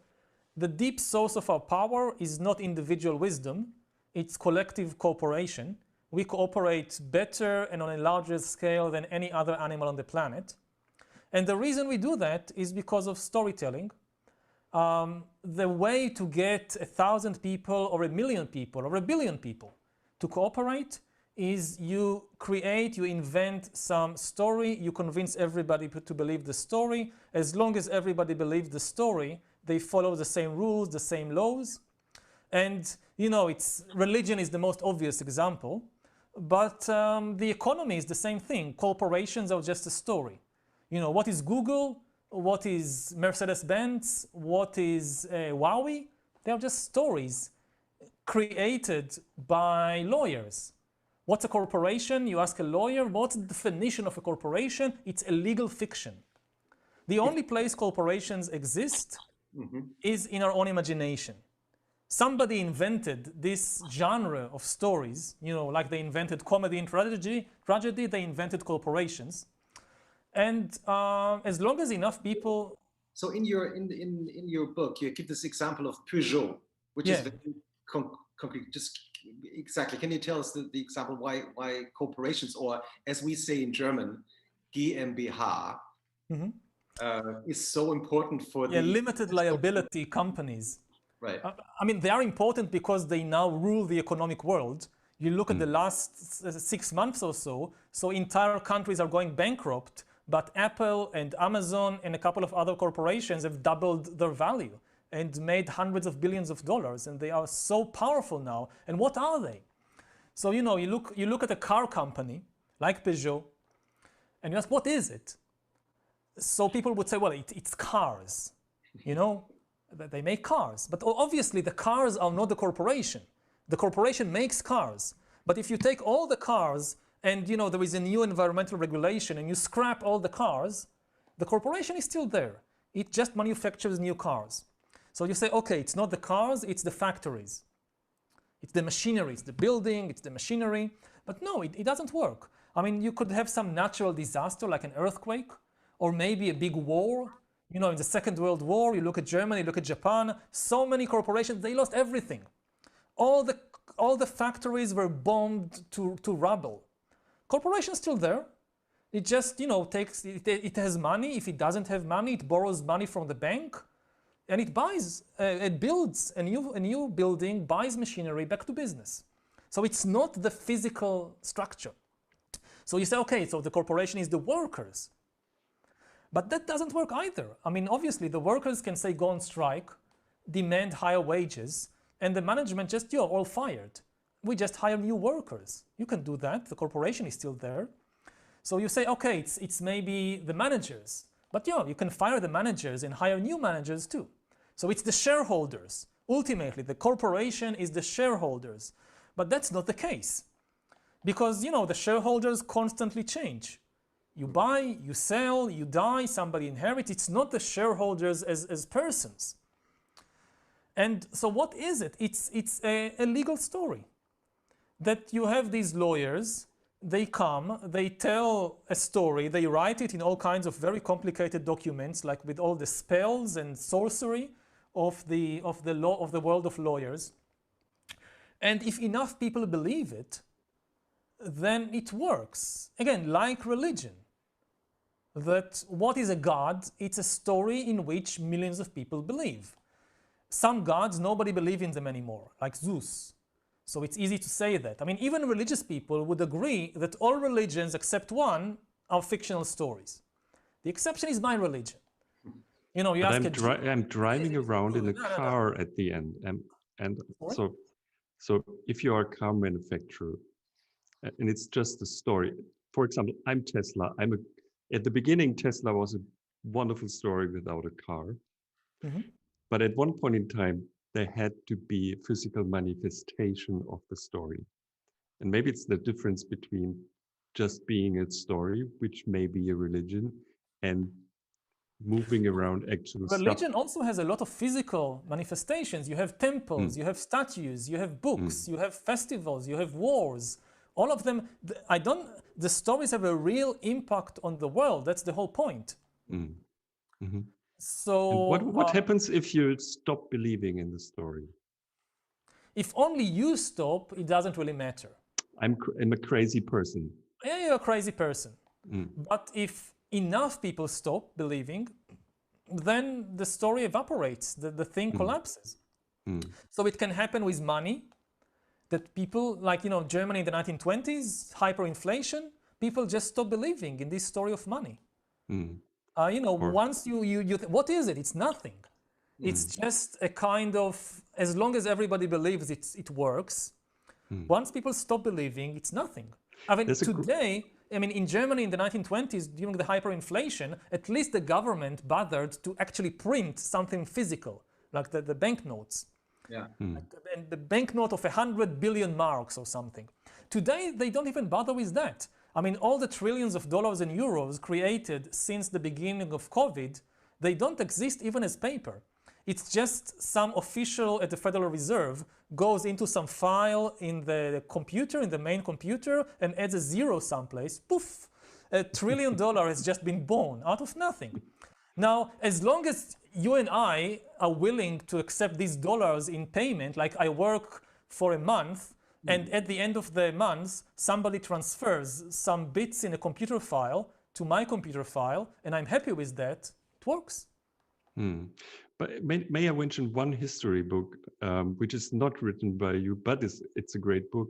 It was written by David Graeber, Dead the First 5,000 Years, which yeah, is it's an mainly excellent book. I also read about it. the illusion of, or the story that there is something called death, and you owe money to people and stuff. And if you just stop, it's a crazy book.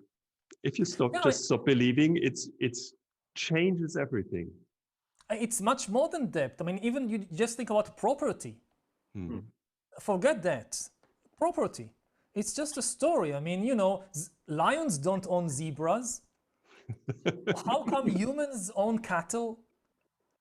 So, you know, for most of human history, people, of course, you know, you're a hunter-gatherer living some 50,000 years ago, then you have a little private property. You have your clothes, maybe you have a spear, but that's it. You don't own any territory, and you certainly don't own any animals or plants or humans. I mean, you hunt a mammoth, but everybody would think you're crazy if you go and tell people, you can't hunt these mammoths, they're mine. You want to hunt them, you must pay me first. That's crazy. I mean, how can one being own another being? Fleas don't own the dog on which they live. And again, lions don't own the zebras they hunt. So how come humans can own things? And then at a certain point in history, during the agricultural revolution, they come up with this idea of you know, private property. These goats are mine. This wheat field is mine.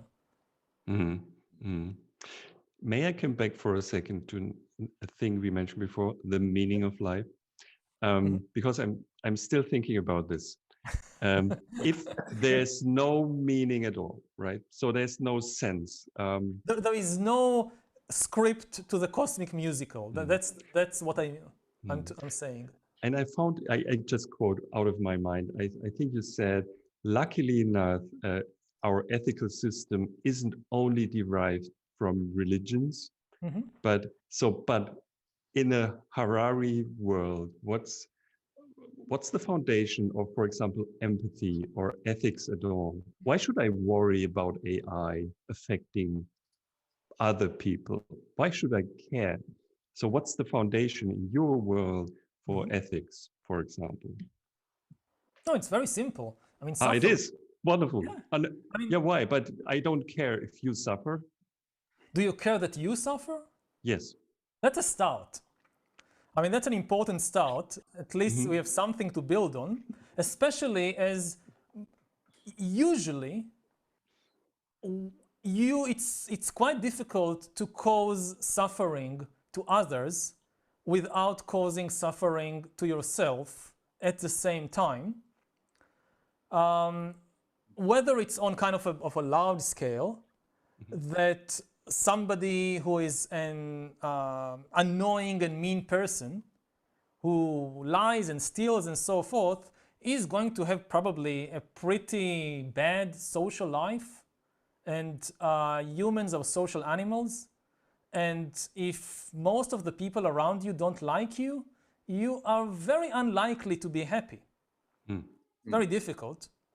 So, you know, that's one level. On a much, much deeper level, usually you say harm other people or other beings because you generate all kinds of hatred or anger or greed in your own mind. And these are things that just make you miserable. When you're angry, you're not happy. When you are full of hatred, you're not happy. It's not a peaceful and nice situation.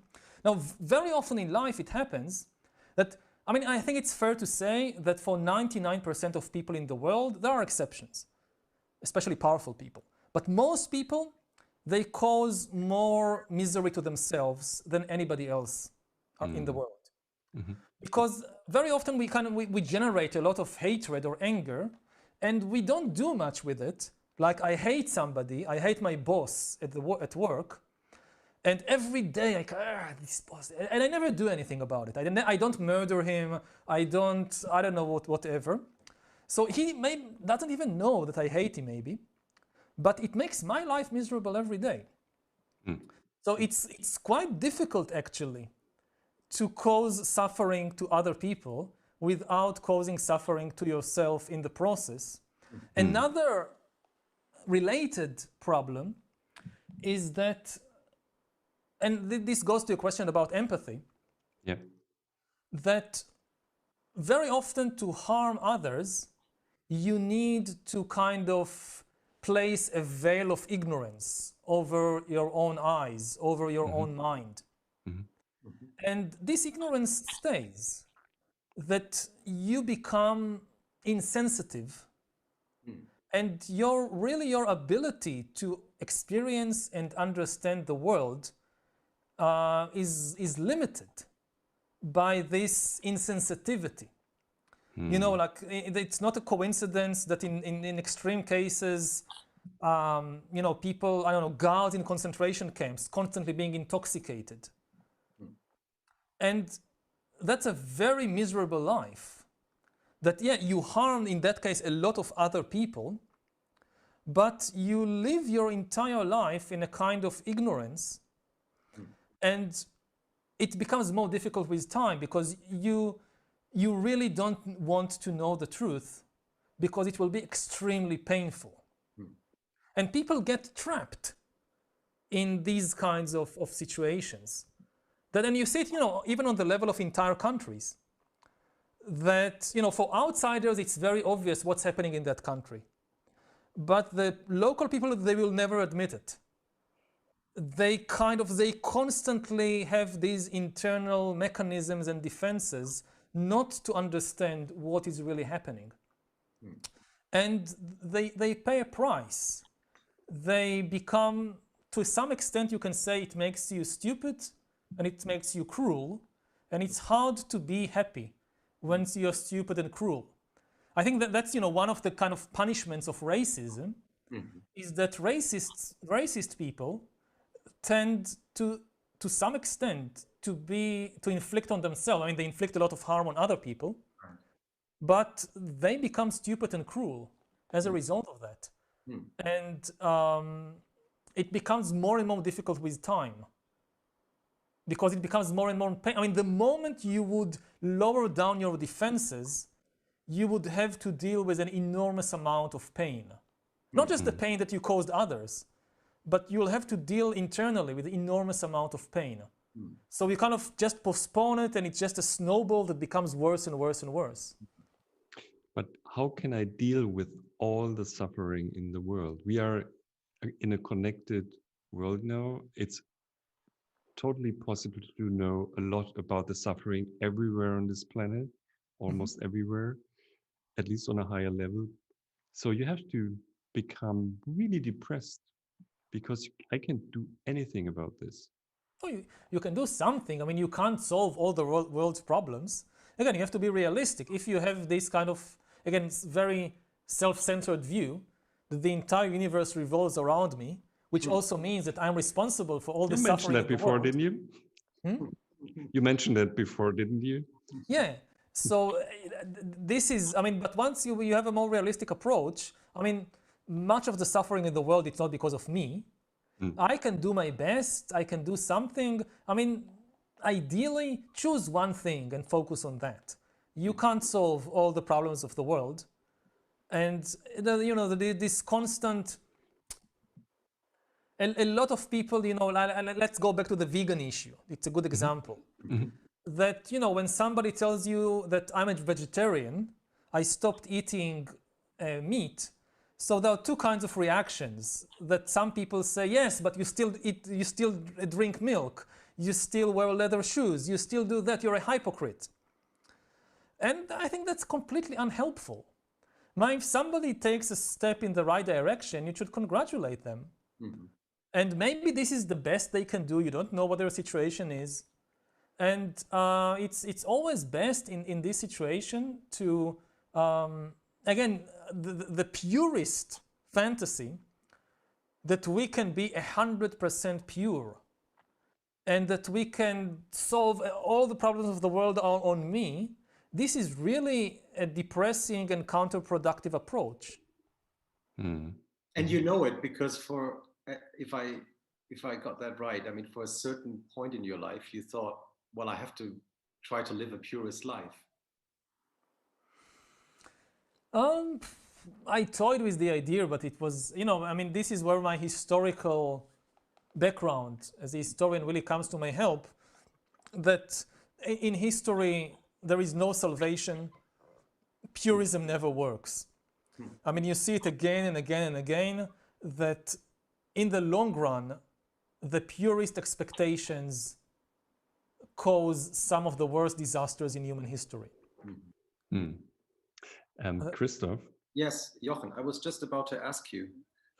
So I have to mention something. We didn't tell you before, there's a little game we play in this podcast and actually on this live stream today.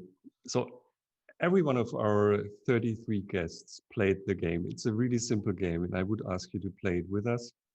It's called A or B or Next, and it's super simple. I say pairs of words, and you have to decide for one of these words. So if I say cat or dog, you say dog. Thanks. That's the game. But just, I mean, there is no kind of, it's not like my favorite, it's not whatever logic I have behind the choice. Yeah, there's one thing. You have to be really fast.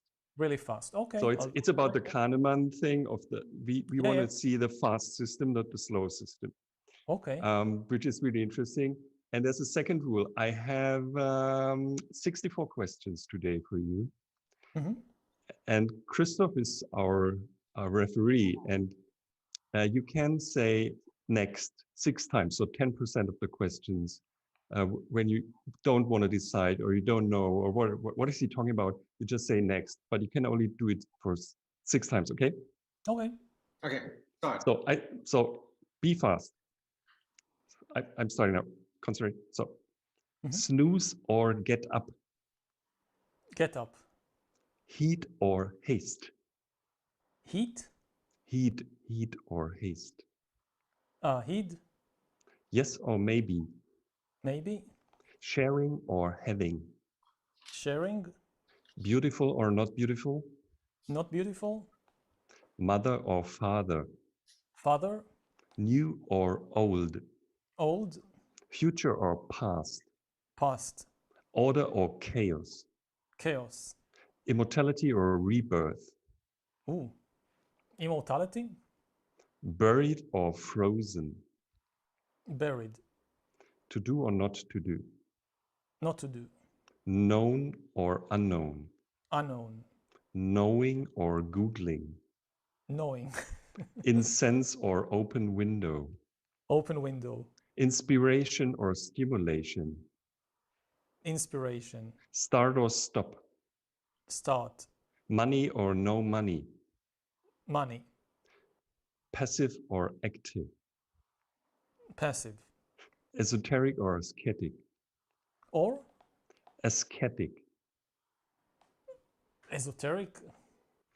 with cushion or without cushion, With cushion or without with cushion. utopia or apocalypse, Apocalypse. gender neutral toilet or no toilet, General. hoarder or condo, I mean, are there real words here? hoarder or Marie Kondo. I don't understand the second word. So you can say next. Next. One. On or off, On. mobile phone or no mobile phone, No mobile phone. Twitter or Facebook, Facebook. Twitter or Instagram, Instagram. TikTok or Instagram, TikTok. TV or Netflix, Netflix. Netflix or YouTube, Netflix. Netflix or Mubi, I'm not sure what the other one is. So Netflix. Black Mirror or Westworld, Black Mirror. Neuromancer or iRobot, I haven't seen either. iRobot. Hitchhiker's Guide or Thanks for the Fish, Hitchhiker's Guide. 2001 or Her, Her. Whist or Bridge, Whist. Risk or Catan, Catan. Chess or Go, Go. organic or local, Local. welded organic cucumber or plastic-free normal cucumber, I think that's the sign for ending the. That's the sign for ending the. No. That was no, wrong. oh, you can say. Yeah, So no, you say, you next. have to say next. It's an Next. extra next. It's an extra. Wow, that's a situation we Whoa. never had before. That was close. That was really close. You're very smart, and I'm really stupid. Thank you. Tea or coffee? Tea. Hot water or warm water? Warm water. Vegan sausage or no sausage? Non-sausage.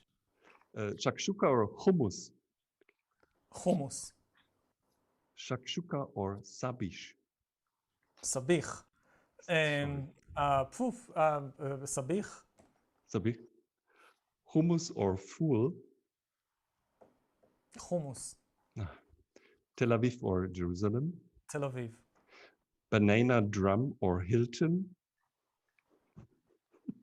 What's the first one? Banana drum, beach or Hilton Beach? Beach. So, no, which one? So banana, so there's, oh, okay. Dead Sea or Negev? Dead Sea. Reading or writing? Writing.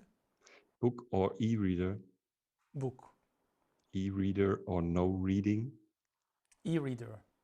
Poetry or prose? Prose. By names or by dates? By names. By names or by colors? By names. Luke or Han? Luke. Bezos or Cook? Cook, Zuckerberg or Dorsey? Dorsey, Diamond or Dawkins? Diamond, Herodotus or Tacitus? Tacitus, Merkel or Macron? Merkel, Merkel or Obama? Merkel. Trump or Putin? Oof. Next. You made it. Bad. Yeah, so that's it's our traditional only two last next. question. Only two next. Yeah. Why maybe? Why maybe? Yeah. Why maybe? I don't know. That's the first thing that came to my mind. And you don't own a mobile phone, is that true? That's true. But it's not completely true because my husband has a mobile phone. So I'm kind of passing the burden to him. We have to talk about this. When I went to Israel for the first time, nobody in the whole Europe had mobile phones, but every person in Israel had a mobile phone. And a friend of mine who lived there, still lives there, she told me, I don't own a mobile phone. I'm the only person in Israel, and it's really snobbish. So people are yelling at me because, and this was long way before the country. Why, as an Israeli person, why the hell do you not own a mobile phone? I need to protect my mind. Not from radiation or things like that. You know, from the constant distraction and manipulation. You know, you had basically the smartest people in the world sitting for like 10 years about how to hijack our attention, and they succeeded. And their end report is the smartphone. So I don't want to give them access. You've met a few of them. Should we be afraid of what they do? I think they are afraid of what they do. I mean, they are not evil, they are not Attila the Hun or anything, but they don't fully understand the consequences of the technologies that they have created. They are incredibly smart and intelligent when it comes to engineering, to mathematics, to making money, to not paying taxes.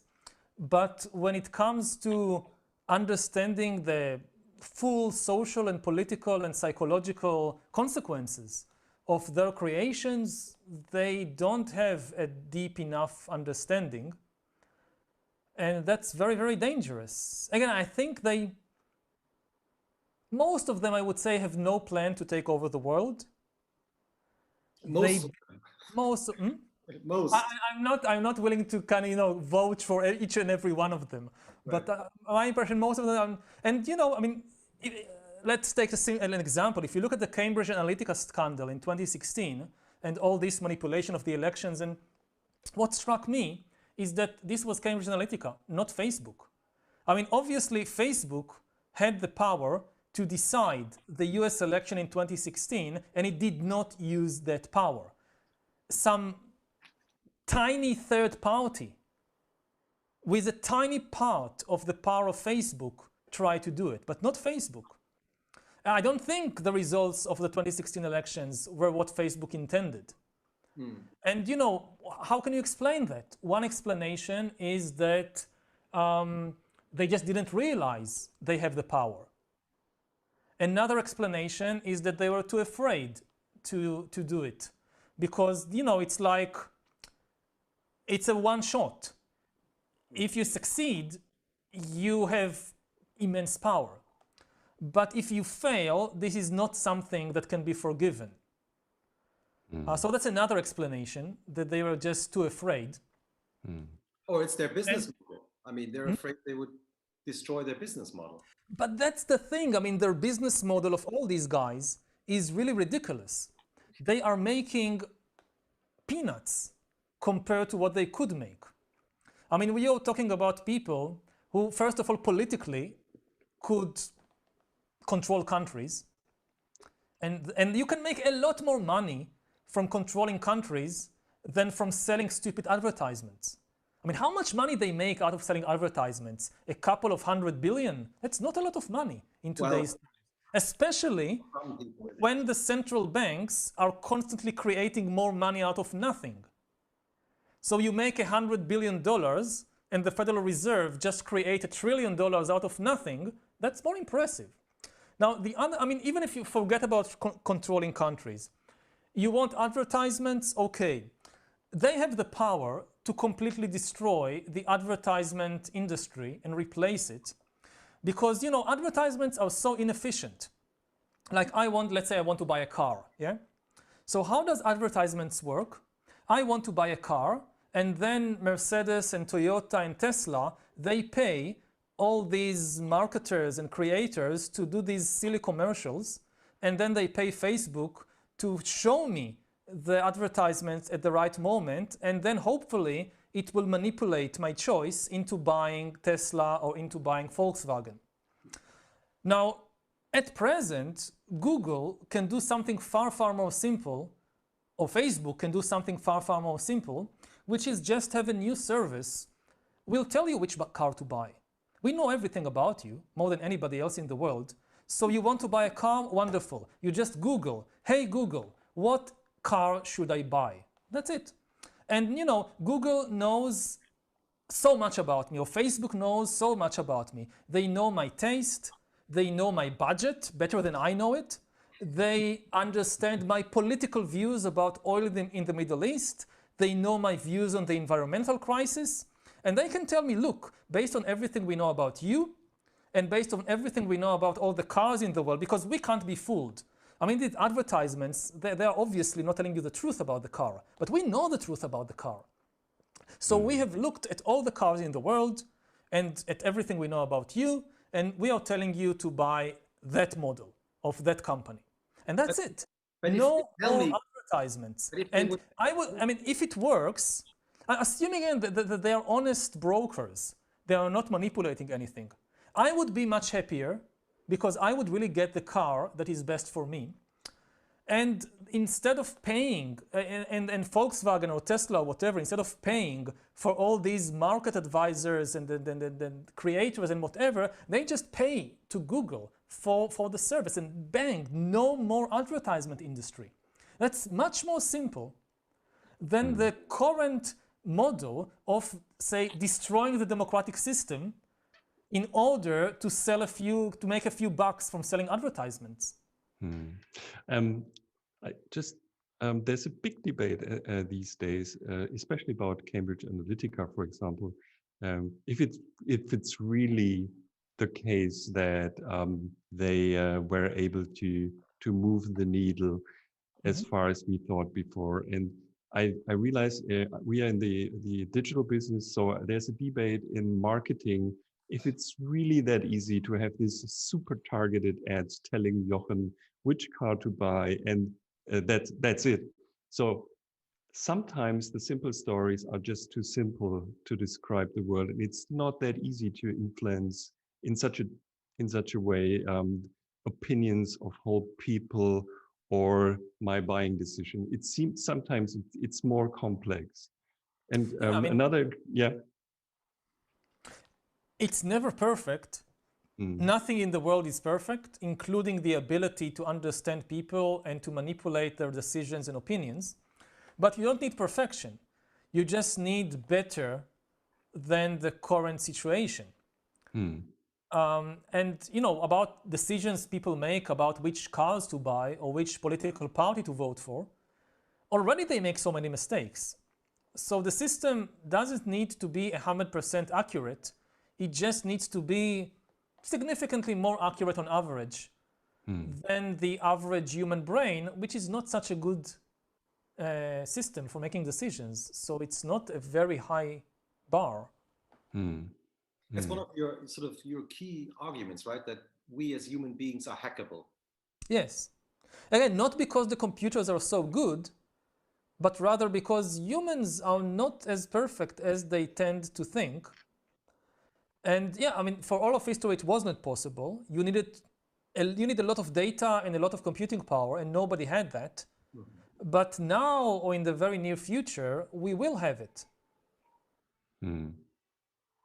So You still think that the Homo sapiens will disappear by the end of the century? I would say sometimes in the 22nd century, it would be very surprising if Homo sapiens still dominates this planet. I mean, one scenario, which I think is less likely but still possible, I mean, if you look at the pace of technological development and the kinds of powers we acquire, then there is one less likely scenario that we destroy ourselves in some nuclear war or whatever. Possible, but I think less likely. More likely is that we will upgrade ourselves into something very different, something which is more different from us than we are different from Neanderthals or from chimpanzees. Once we have the power, and we are very close to having the power to re-engineer humanity, re-engineer the body, the brain, the mind, it will be extremely surprising if people will just not use that power. It's too big a temptation. So I don't think that there will be a robot rebellion like Terminator and like the robots would come and shoot everybody in the head or something. I don't think it's a likely scenario. But the combination of other two scenarios, on the one hand, authority shifting to algorithms, because they just make better decisions. And on the other hand, humans, Homo sapiens, being increasingly changed, upgraded, downgraded, we can argue, but changed in a fundamental way, so that their body, their emotions, their brains are so different that it's no longer Homo sapiens. So I think this is a very likely scenario. So what makes you think that we're close? Can you give us an example of where are we at the very moment? Like, if you're talking about the shift in authority from humans to algorithms, then it's all around us. It's everything from, you apply to a bank to get a loan. Increasingly, it's an algorithm that decides whether to give you a loan. It's not a human banker. All the way to, I don't know, armies deciding who is the terrorist. It's less and less human analysts. It's more and more AI systems that analyze massive amounts of data and reach the conclusion, this person is a terrorist, take him out.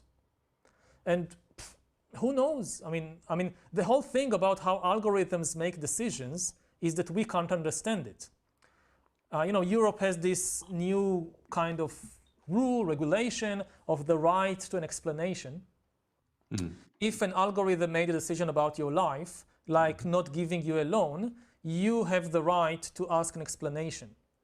But what this doesn't take into account, that the fundamental revolution is in the way decisions are made. Algorithms make decisions in a fundamentally different ways than human beings. Humans usually make decisions, consciously I mean, on the basis of a very small number of salient points. Like a human banker would decide whether to give you a loan on the basis of three, 4 data points, like your past credit history, or if they are racist on the basis of your skin color or gender or something like that, that's it. A computer, an algorithm, takes decisions like that by putting together thousands and thousands of data points, each one having a tiny, tiny influence on the outcome. Like, this is not a prediction of the future. This is how it happens now. Like in banks that do that, then even seemingly irrelevant information, like on which day of the week and which hour of the day you ask for a loan, it is taken into account because there is a very small statistical influence, but it's still there, that people who ask for a loan on Monday are a bit more likely to return it than people who ask for a loan on Thursday. And you can think of all kinds of sociological and psychological explanation why, but the computer found out that there is a very, very weak correlation there, but it's still there, so it takes it into account. And it takes into account how much battery you have on your smartphone at the moment that you click send on the application to the loan. This is a real example, I'm not inventing it. That people who allow their battery on the smartphone to go down to less than 10% are also more likely not to repay the loan than people who have more than 50%. Now, it's a very weak correlation, but it's there. And the smartphone and the algorithm takes it into account. And like these thousands of data points, this is how an algorithm makes a decision. And yeah, sorry. So even if you have the right to an explanation, the bank will just send you 1 million pages of data about you and tell you, well, you know, look at the data. I mean, we don't know why the algorithm decided not to give you a loan. The algorithm went over all this data and compared it to statistics about millions of other people and made a decision, and we just trust our algorithm. So that's one avenue of humans losing control. So again, it's not a big robot rebellion, it's something far more mundane. And the other avenue of kind of changing the human body, the human brain, as bioengineering develops, and it develops in a breathtaking way, you think about what medicine knew about the human body a century ago, in 1920, and what we know today, and what we can do today. I mean, entire fields like genetics did not even exist in just 100 years, and it's accelerating. So I think that in the next 100 years, we will start to seriously mess and re-engineer our bodies and our brains. And it doesn't take very much to, you know, the difference between the Neanderthals and Homo sapiens is not so big. You know, it's just a few genes, just a little rewiring of the brain, and there you have it. Would you like to live forever? No. Why not? Not in the, at least not in the normal sense of the word. I mean, that's the wrong question to ask. You should ask, do you want to live another 10 years in good health? Forever is a concept which is meaningless to humans. And you can't even get your mind around it. I mean, what does it mean even to, I mean, what do you do after 1 million years? What do you do after 1 billion years? You've read all the books. What do you do now? But if you ask people, do you want to live another 10 years in good health? Almost everybody would say yes. And if you come after 10 years, do you want another 10 years, and another 10 years, and another 10 years? It's almost always yes. So this is the most serious question. And here I would say definitely yes. So it would be like 150 years? Or? This is a number that I can still cope with. So yeah, I guess, I mean, if it's in good health, it sounds like a good deal. But do you think there will be so you are the expert for the future, there will be a singularity when we just cure everything and we are just there forever we wish? There will always be problems. I mean, for me, the singularity is the point beyond which our present imagination or our present mind is incapable of seeing. And that's very close to us. That's, it's not like the end of everything or whatever. It's just we can't understand what happens beyond that point. And I think we are very, very close to that point. It can come in different ways. It can come in the bioengineering way. What happens once you can re-engineer the human brain? This is something that the human brain can't understand, by definition. You can rewire the brain. I mean, everything we think is the result of the brain we have. So by definition, you can't really understand what happens when you can rewire the human brain. It's like, you know, Neanderthals can't understand us. And so that's one singularity. Another singularity is what happens when an outside system understands us better than we understand ourselves, and therefore can control our lives and manipulate us in ways that, again, we can't. In which way? Telling you, making all the decisions for you. We are used to thinking about life as a big drama of decision making. Like every great work of art, a novel, a movie, a science fiction thriller, religion. It's like, you know, your life is a journey. You reach one intersection after the other, and every time you need to make a choice. And that's the big drama of decision making. That's, you know, Hamlet, to be or not to be. It's Anna Karenina, to run with him or not to run away with him. It's the Christian drama of whether to sin or not to sin. What happens when there is something out there Google, let's say, that can make all the decisions for us better than us. So again, it's which car to buy. Like all these little... What does better mean in terms of run away with it or not? Define it any way you like. You want to define it in terms that I would be more satisfied with the decision afterwards. Google will say, wonderful, we'll do that. We can make you satisfied. You will be more satisfied with the car we choose for you than with the car you choose for yourself. And it will be the same with which career to go for, which people to date or marry, who to vote for in elections, and which music to listen to. You know, you have all these fears about the kind of being locked inside an echo chamber, that they will know what I like today and that just keep repeating the same music again and again. This is a misunderstanding of the capabilities of the system. This is what happens when humans are in charge. You find out what you like, and for the rest of your life, you just listen to that. This happens to humans. Algorithms are much smarter. And the music that we like when we're 15, right? And we stick to it. it. Yeah, basically.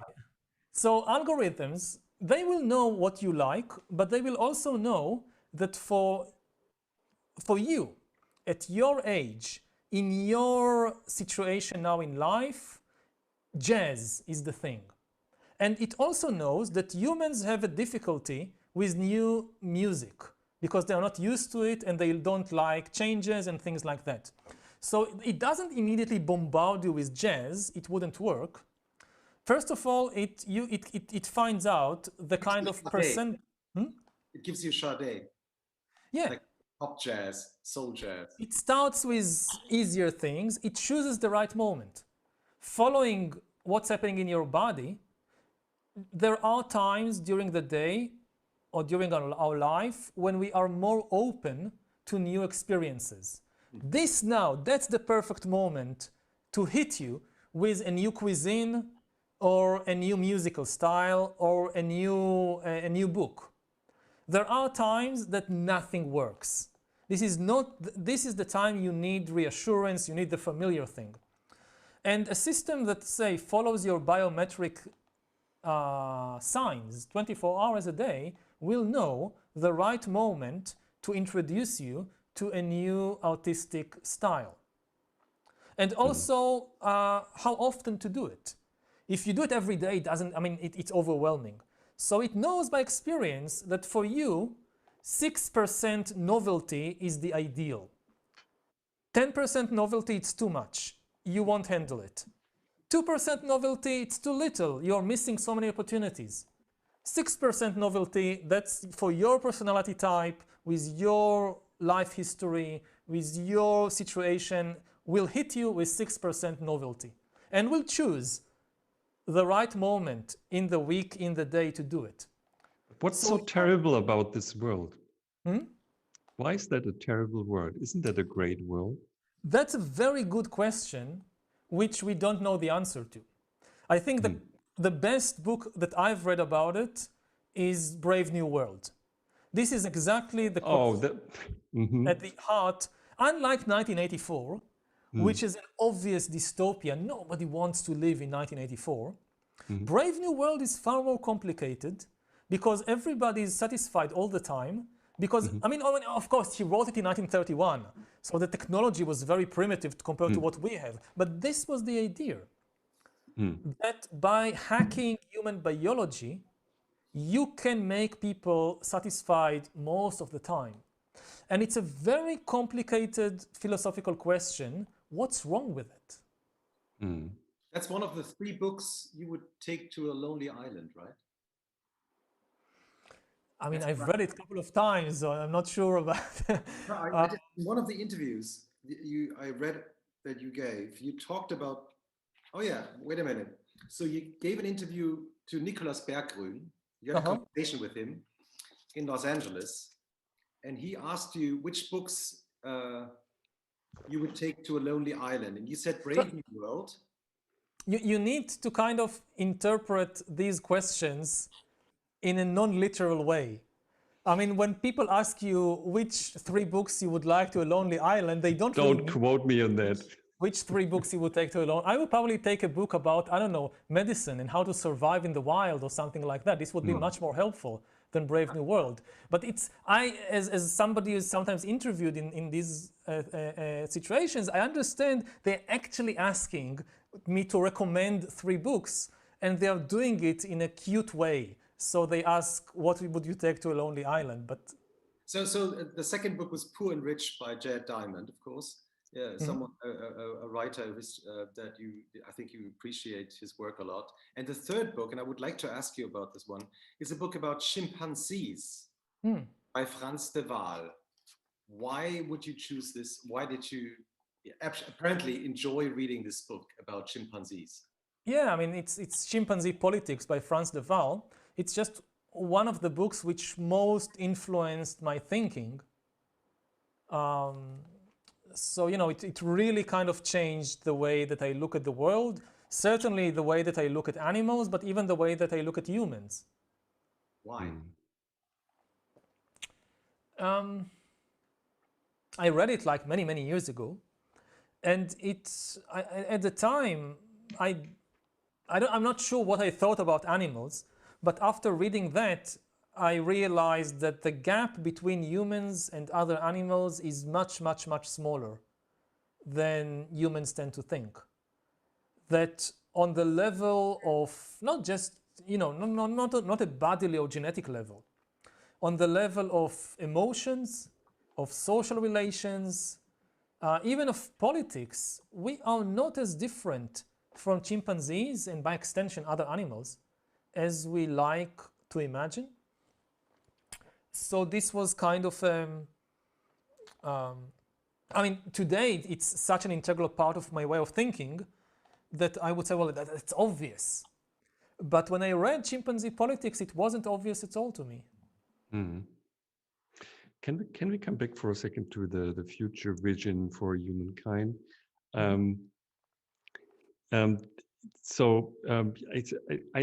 I had to laugh when I read a quote from you about how this world will be, we'll live in. So this accelerated, you know, technology is accelerating, everything's accelerating, and we have to adopt in a super fast way. And you said it's like a permanent job interview. Yeah. And I immediately thought, okay, the kids that are born today, so they will maybe live in a world which is so fast that we just can't imagine how fast they have to adopt.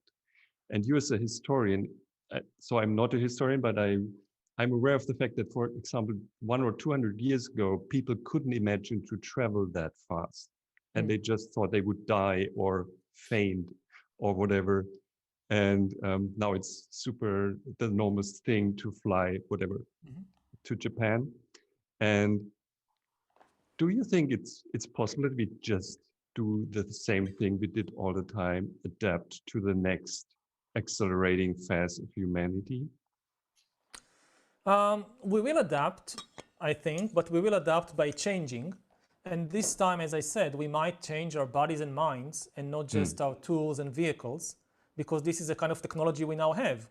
In the 19th century, they knew how to engineer a train. Now we are learning how to engineer a brain. So we would use that to adapt. And the other point is that, yes, we learned to adapt, but we had some accidents on the way. And unfortunately, now we have so much power that we can't afford more such accidents. You know, when the Industrial Revolution came along in the 19th century, so there was big questions what to do with all this immense power of industry. Looking back from 2020, we can say in the end, we got it right, relatively. The life of the average person, not just in Germany or Britain, but even the life of the average person in Brazil or India is significantly better than 200 years ago, thanks to the power of industry.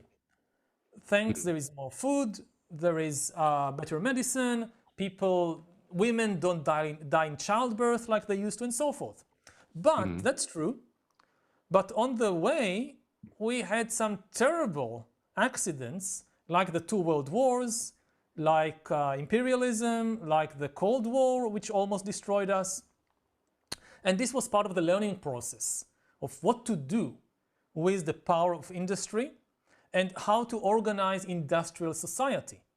When industry came along, it wasn't just trains and steam engines, it also meant the collapse of the old political and social order and the new experiments with nation states and with Nazism and communism and Maoism and all these things. And many of these were terrible experiments. And given the power we now have, I don't think we have the luxury of another failed experiment. We won't survive the Third World War and a new kind of totalitarian ideology, this time based not on radio and steam engines, but based on algorithms and AI and bioengineering. We won't survive that. So it's... You visited one of the secret units of Google, right? A couple of years ago, and you were, I think it was you talked to the New York Times about it afterwards, and you said something like that you were so disappointed by the people who were actually doing it because they didn't understand what they were actually doing or how they were it's like what I said before. They are genius engineers, they are genius mathematicians. They have very little, not just an interest in things like the deep questions of politics and society and philosophy.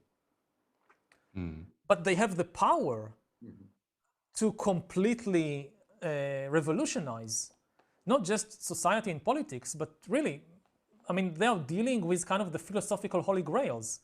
Questions, you know, free will, of what does it mean to be human, things like that, which for thousands of years philosophers were discussing. Now they are becoming practical questions of engineering. Yuval, I have a very simple question. What do you think makes you think about all these big questions in life? It's a combination of I have this, I don't know, personal interest and tendency in these big questions. I really want to understand what's happening here. And I have the opportunity to do it. So I do it. I mean, you know, it's as simple as that. I think, you know, lots of people are interested in these questions, and maybe some of them have better insights than me, but they don't have the platform or even the skills. I mean, you know, one of the things is it's so difficult to build a bridge between your inner world and the outside world. Very often you just don't have the words, the skills to communicate it. You know, one of the reasons that a good literature is such an important thing is that it suddenly gives you words to use to describe your own inner world. Like I sometimes imagine, you know, not imagine, like sometimes I would sit like at a breakfast table with a couple of other people, like family or friends, and we'll sit there for half an hour, and nobody would say anything of importance. You know, just, you know, the usual stuff about today we do this, or this dish is very, very nice. And I look at inside myself and I realize all the time there is some very rich kind of inner world or dialogue. And I think about these big things, both about the world, but also about my life. And I hardly ever say anything about it. And is it also the case with the other people at the table? Do they all have these very rich inner worlds and they just never speak about it, except in very special circumstances? And I would think, well, you know, if somebody like Tolstoy or Gogol or, I don't know, Emile Zola or somebody would come along and they could just describe this scene, like they would take 20 pages in their big novel and they will describe this simple breakfast. And they will start by describing the table and the dishes and the clothes, but then they will describe what's happening, what's going on through the mind of each individual. And you know, this is the stuff of Nobel Prize in literature. And it happens every day in countless places, but because we don't have the ability to describe it, then we miss it. I mean, you've spoken on a couple of occasions about the fact that being gay helped you asking questions, bigger questions? Because apparently you found out that you were gay quite late in your life, when you were 21. Yeah.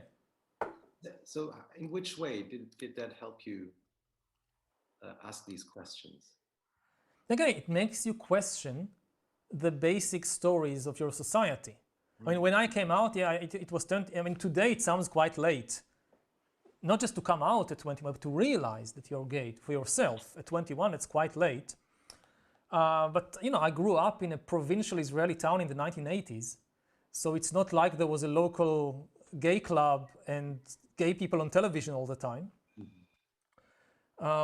And you had these stories of, if anybody ever talked about homosexuality, then it was always this terrible, terrible thing that either you have the religious story that God hates it and punishes people who act like that, or that it is somehow against the laws of nature.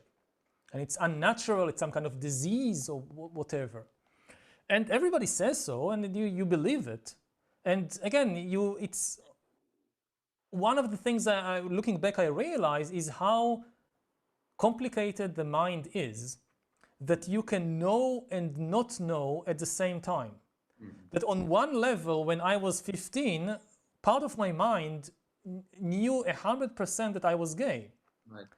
But other parts of the mind, especially the kind of higher functions, the ones that do the talking, both talking with other people, but even talking with myself, I never said it to myself. And I don't understand it. How is it possible? How is it possible that you know and you don't know at the same time? But I know from experience it's possible. And this went on for a couple of years, until eventually I realized that it's, something broke in the mind, the kind of Berlin Wall of the mind collapsed. And suddenly these two parts of the mind started communicating. And it was so obvious. Like it was, yeah, I was always, I mean, it wasn't some, I mean, once I admitted it, it was obvious that this was for years. It's not something new. And it made me both, again, very suspicious about the mind, that this idea that is sometimes very predominant in Western philosophy, that the mind is a very rational thing, and we know ourselves better than anybody. Nothing like that. It's a complete chaos inside there. And the ones doing the talking are very often the spin doctors. They have no idea what's actually happening. And if they have an idea, they hide it. I mean, this connects very well, you know, to Freud, and also to Buddha, and also to Daniel Kahneman, with, you know, all the chaos inside there. And also it made me extremely suspicious about the stories that society tells. That once you kind of open your eyes, you realize this is a stupid story. I mean, it's not even a very, how do you say, it's not a very sophisticated story. I mean, you think about the religious story. So why would God hate gay people? I mean, first of all, he created them. And even more so, I mean, what are they doing that's wrong? I can understand, okay, you believe in God, fine. God punishes people for hatred, for violence, for cruelty. That sounds reasonable. Why would God punish somebody for love?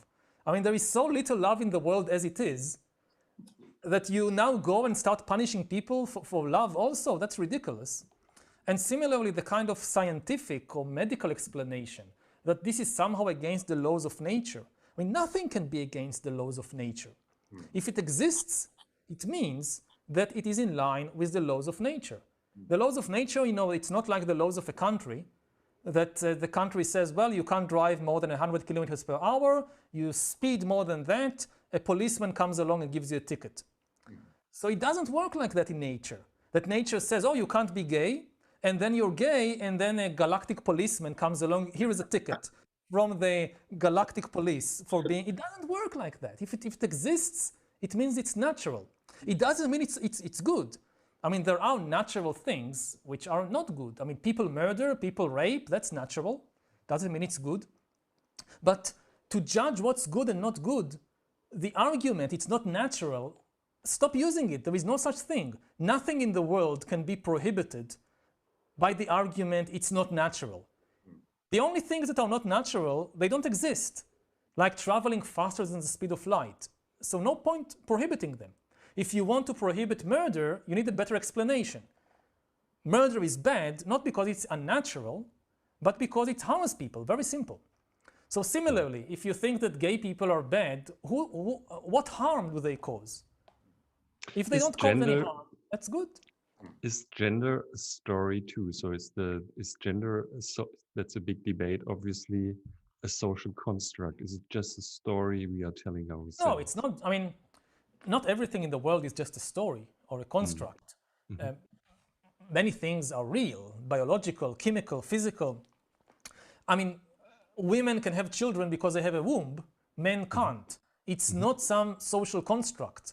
You know, you have this scene already in Monty Python, Life of Brian, that in the Roman Empire, one of the Judeans, people front, he wants to become a woman. He's a man. He wants to become a woman to have children.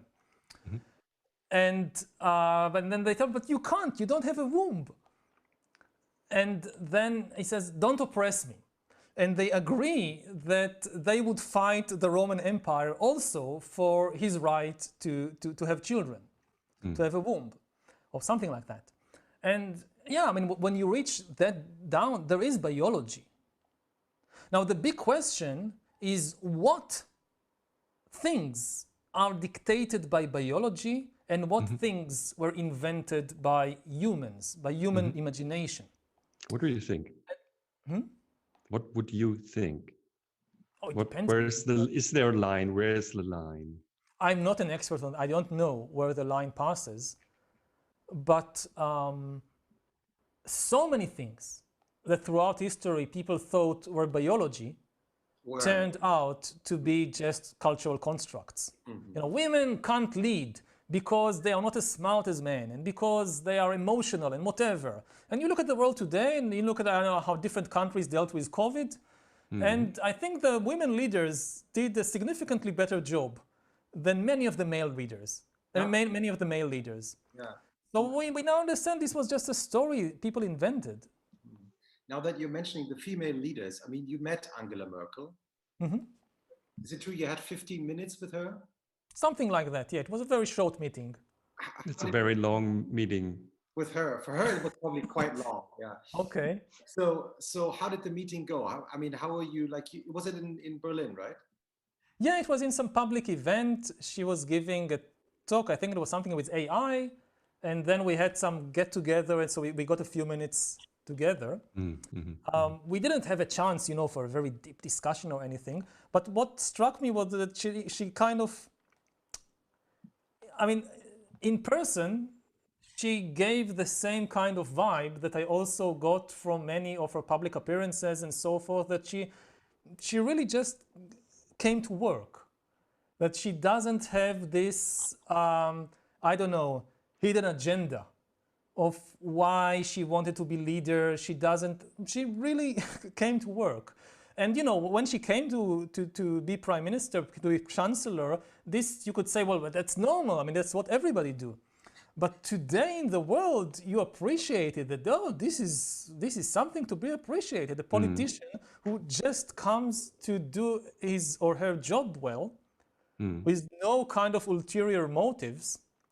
And you can do it better, you can do it worse, but just to have this kind of framework of how you approach it, that's today, it's very, very valuable. To solve all the big problems on this planet, we need a global kind of cooperation of people. And so you mentioned in the beginning, it's really hard, obviously, to do that even in the situation of a pandemic. How could we manage that? I remember that you mentioned that China maybe would be a good point to start to establish a global cooperation of people. I don't recall the exact context. I mean, I think to have serious global cooperation, we need the Chinese the same way that we need the Americans, the same way that we need the Europeans. If the Israelis decide not to play along, that's, I mean, ideally they should, but you can have global cooperation without the Israelis, or I don't know, without the Venezuelans. But if you don't have the Chinese and the Americans and the Europeans inside, it's probably not going to work. But how will that ever work, right? So at least the Chinese have, do not talk Chinese, but they have this concept of, I think it's called Tiangxia. So all under heaven. All under the heaven. So this at least is something like embracing the whole planet, and we are all under the same heaven. And you can make political use of this idea, but you can also say, hey, let's cooperate on a global level.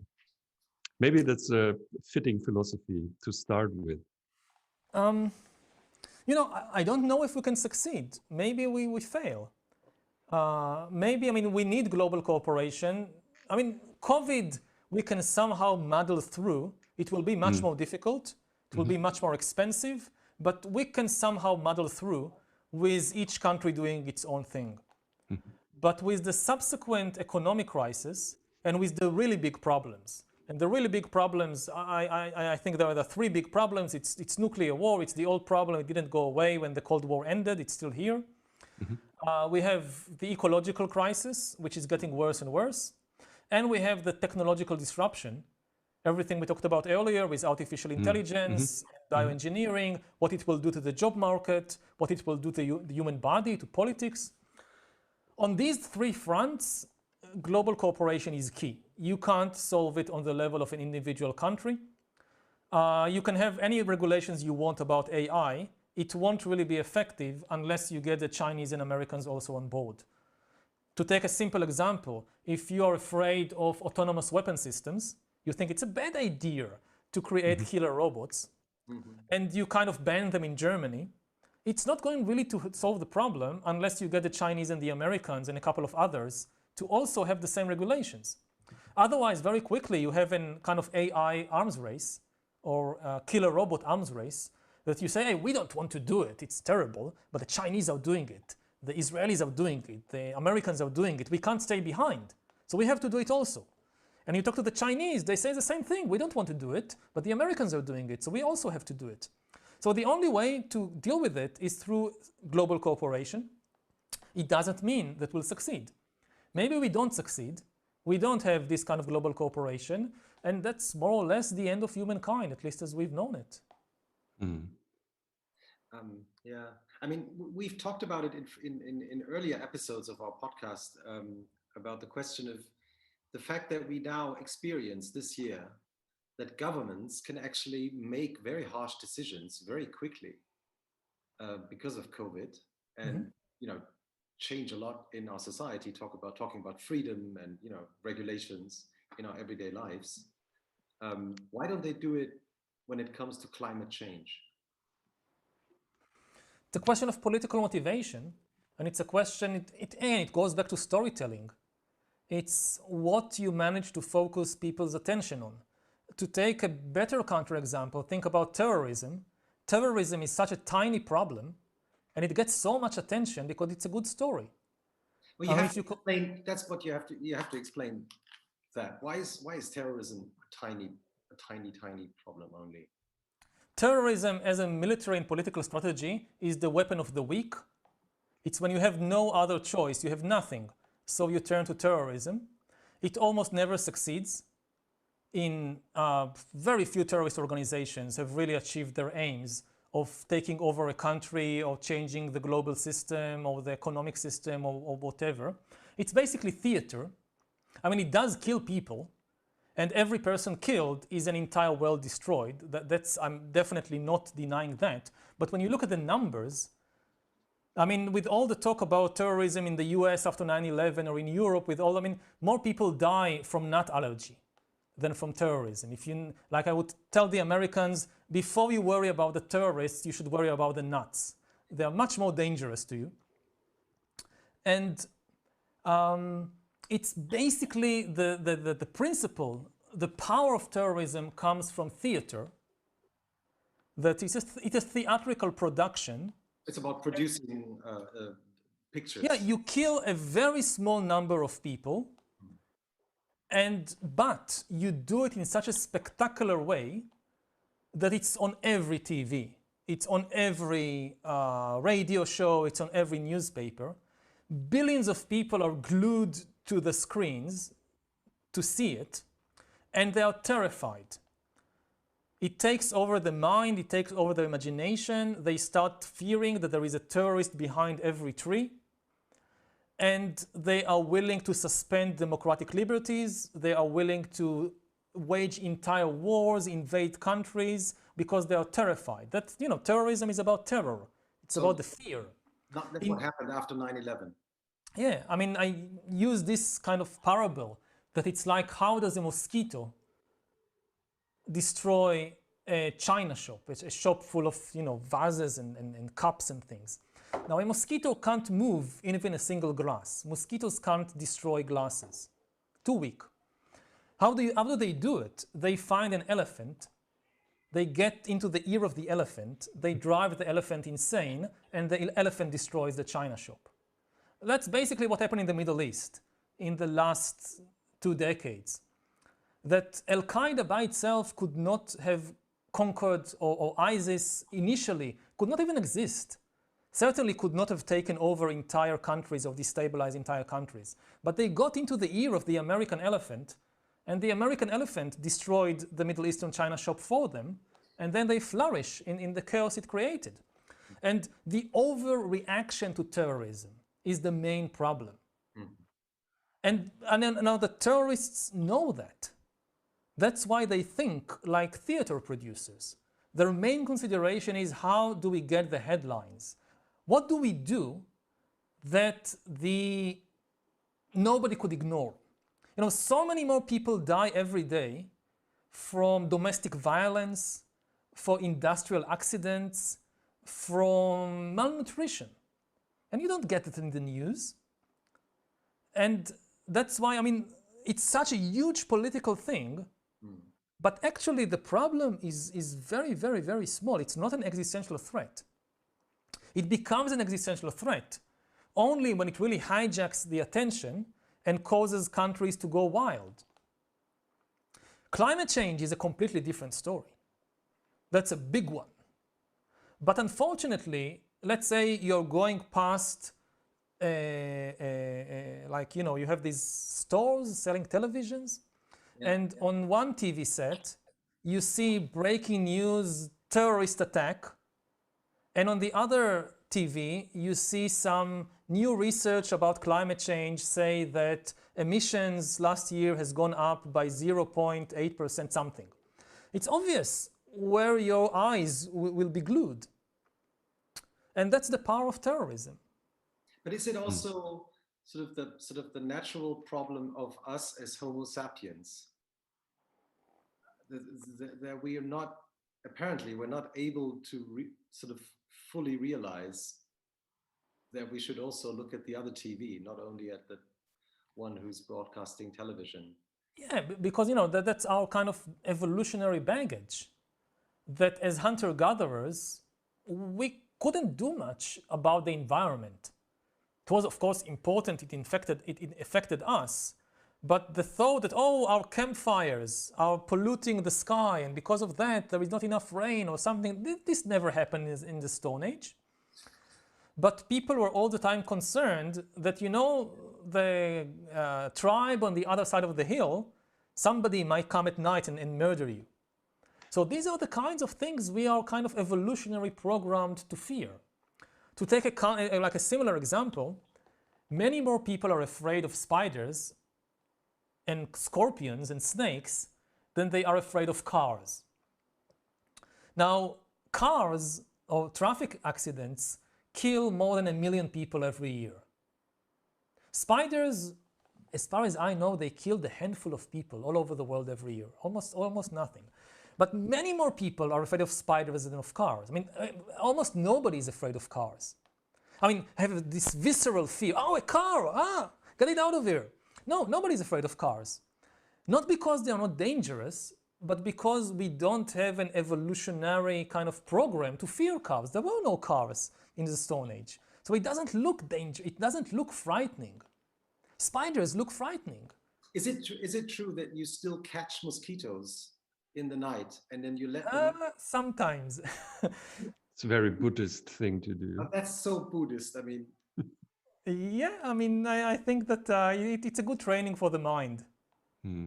And it's But not as difficult as it sounds. They are actually, when you wait until they are on the wall, and you take this huge kind of transparent tube or something, you just, and the mosquito is inside, and you take it out.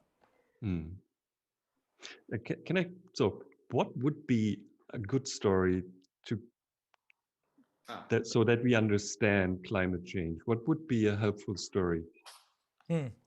That's difficult because it's a complicated phenomenon, and it's like COVID basically. It's very difficult to explain what a virus is. So it's also very difficult to just, it's just it's true. It's not on purpose that scientists makes it complicated. To understand the dynamics of the climate, I mean, basically, I just believe the scientists this is their field of expertise. I don't have any kind of special knowledge or insight about climate change. If you ask me, like out of the blue, what would be the results of a lot of CO2 and methane being kind of filling the atmosphere? Would it cause warming or cooling?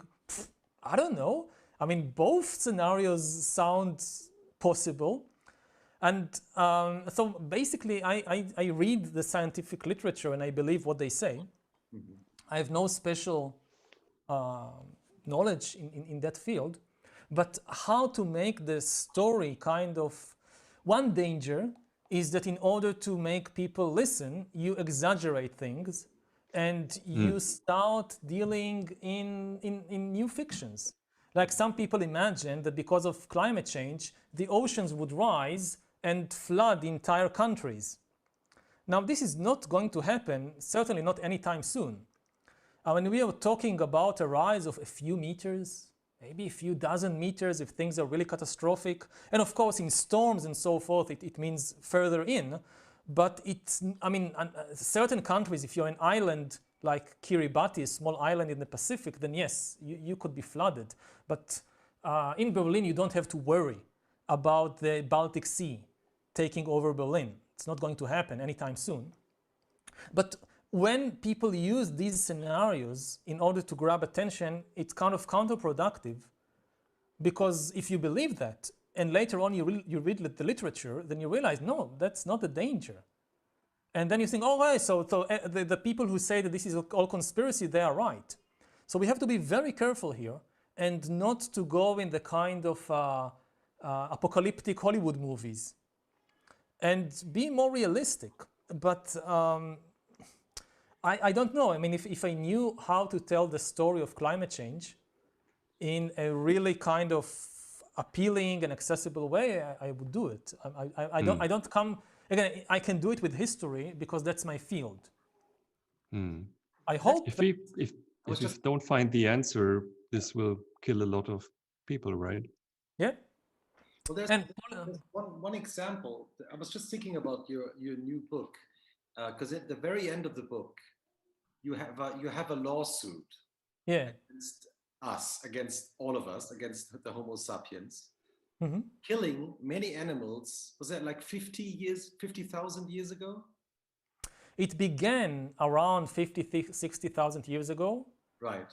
And then it spread as Homo sapiens spread from Africa. You see one place after the other, where in the Stone Age, before agriculture, before cities, before all that, already in Australia, something like 95% of the big animals disappear. In America, it's like 60, 70%. It's with Stone Age technology. And one of the stories that you tell in that chapter is that the Homo sapiens of the time didn't realize they were actually erasing animals because they died too early. Yeah, people didn't live long enough to realize what was happening. I mean, the extinction of the mammoth, it happened very quickly in evolutionary terms, just a couple of thousand years. But in human terms, you live for 40 years, 50 years. You know that during your life, like every year, our tribe hunts, I don't know, like 3-4 mammoths. And some elderly, the tribe elder tells you, oh, when I was young, there were so many mammoths around, and now there are very few left. And oh, okay, these stories of the elders, I mean, these are just, even if you believe it. So maybe the mammoth in our zone are becoming fewer. But to realize that over, say, 5,000 years, this will lead to the complete disappearance of the mammoth from the entire face of the earth, nobody understood that. It certainly wasn't intentional. Now it's very different. Now it's happening much faster, and we have the data. We know what we are doing.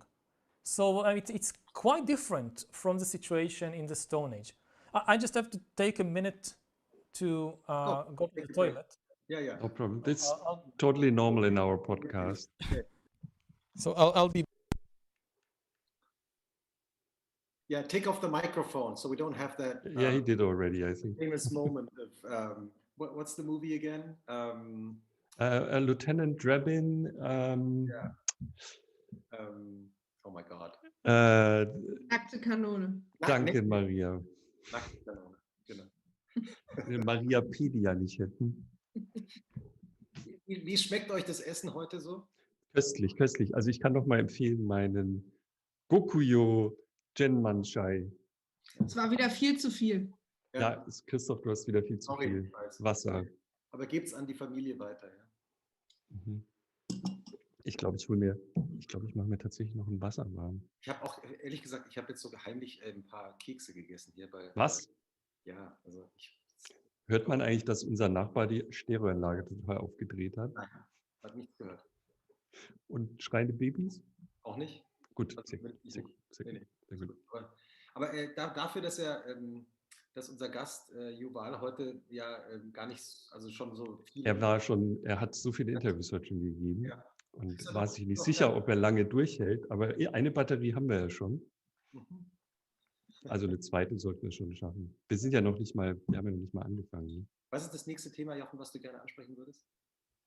Ich würde jetzt mal langsam ein paar Fragen stellen zu der Kritik an seinen Dingen. Ja, haben es schon versucht, aber wir sind ja die ersten 8 Stunden immer relativ freundlich und dann. Ja. Also ich wollte ihn auch mal fragen, warum er damals für die russische Ausgabe. Ach nee, hattest du das auch auf dem Zettel? Ja. Doch Dinge rausgenommen hat. Das müssen wir ihn gleich mal fragen. Also auch als globale Marke. Ja, und vielleicht auch Buch Nummer 3. Was ja nicht so gut besprochen wurde, ne? Was nicht so gut besprochen wurde. Ja. Und was mich auch noch interessieren würde, ist, er schreibt ja, hast du das nicht erzählt? Er schreibt, glaube ich, an einem Kinderbuch.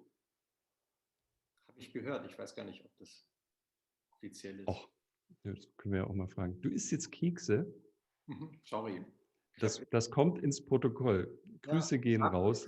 Grüße gehen raus. Ich bestehe darauf, dass vermerkt wird im Protokoll für das Essen. Christoph isst heimlich Kekse. Ja, weil ich dachte, wenn es jetzt doch länger als 2 Stunden geht, dann muss ich irgendwas essen. Ich fühle mich so wieder wie bei Nina Hoss ganz am Anfang, in der allerersten Folge, die wir zuallererst aufgezeichnet haben, im BG-Studio, als wir ja eigentlich gar nichts zu essen dabei hatten und nur Maria uns gerettet hat mit so wir Anfänger. Kinderschokolade, ich erinnere mich. Es gibt noch andere tolle Schokoriegel. Mars, Twix. Ja. So fühle ich mich gerade. Habt ihr keinen Hunger? Also habt ihr keinen Appetit mehr? Doch, bisschen. Ich habe vorgesorgt. Ah ja, was gibt es bei dir? Ich habe vor der Aufnahme Nudeln gegessen.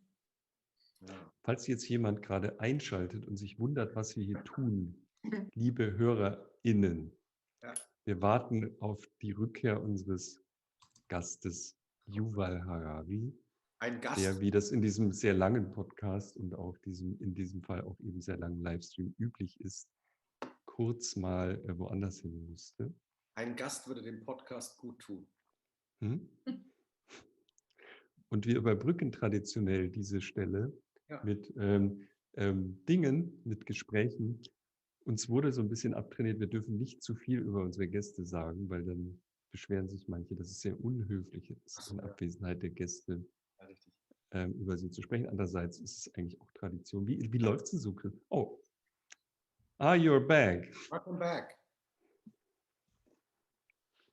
We just talked about the fact that our listeners are always complaining when we talk about the guests when they're having a break, so a small break, that we shouldn't talk about the guests. So we're happy you're back. Yeah. Just to say that I think I have something like half an hour more. Okay, you know, it's totally, we are totally in your hands, as you know. We have the whole night. So if you decide, just invite whatever your partner to your place and we talk some more hours or whatever. No problem at all. No, I really appreciate this format because I mean, it really gives the opportunity to kind of think and be free and not to feel time pressured all the time. No pressure here. No pressure at all. So I'm just giving kind of the heads up. So if there is something you really want to cover. Yeah, thanks for letting us know. Yes, I mean. Let's talk about Russia. One question, yeah. So here we were thinking about, have we been too friendly so far? As always, yes. And there's one thing I was really irritated when I just read it in the preparation. I didn't realize it when it happened. But there was a lot of critique about changes in your Russian edition. Yeah. And how do you see that today? So the whole story is you changed some parts with your permission to circumvent the Russian censorship, but obviously someone else changed other parts in the book also, and you didn't know that. How do you look at this today? First of all, we are now much more careful about such things. We don't take it for granted, and at least we kind of have, like, in the case of Russia, so now we have somebody that we hire from outside in Israel to go over the Russian texts, especially the most sensitive issues, like, you know, the graphic novel is just coming out. Right. And in the graphic novel, there is a passage about family structure and about homosexuality and things like that are very sensitive in Russia, especially as it's a graphic novel. And even though it's an adult book, it's usually people think about it as a children's genre. And there is, you probably know, this big law in Russia against homosexual propaganda for young people under 18. So we had a lot of discussions with the Russian editor and with the Russian publisher about that to make sure that no change whatsoever is made there. And having somebody from outside read the passages later on in Russian. Because, you know, one of the things in that controversy was that it really got to the linguistic level that some people said, you know, this in English you wrote conquest of Crimea, but in the Russian edition it doesn't say conquest. It says something like reattachment, like reabsorption. But then the Russian, no, it's not reabsorption. It's just a Russian way of saying conquest. And we had to go to a linguist, a specialist in Russian, to tell us what is the exact meaning of this word. So we are now much more careful about it. In general, my position before and... just a minute, there is an issue of the... Yes. Oh, no. Yeah, it's just a battery. Just another battery, just need we shouldn't lose our recording.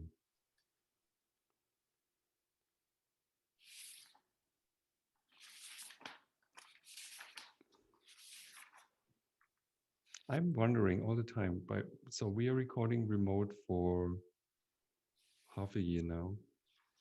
And we I think I'm back. Can you hear me?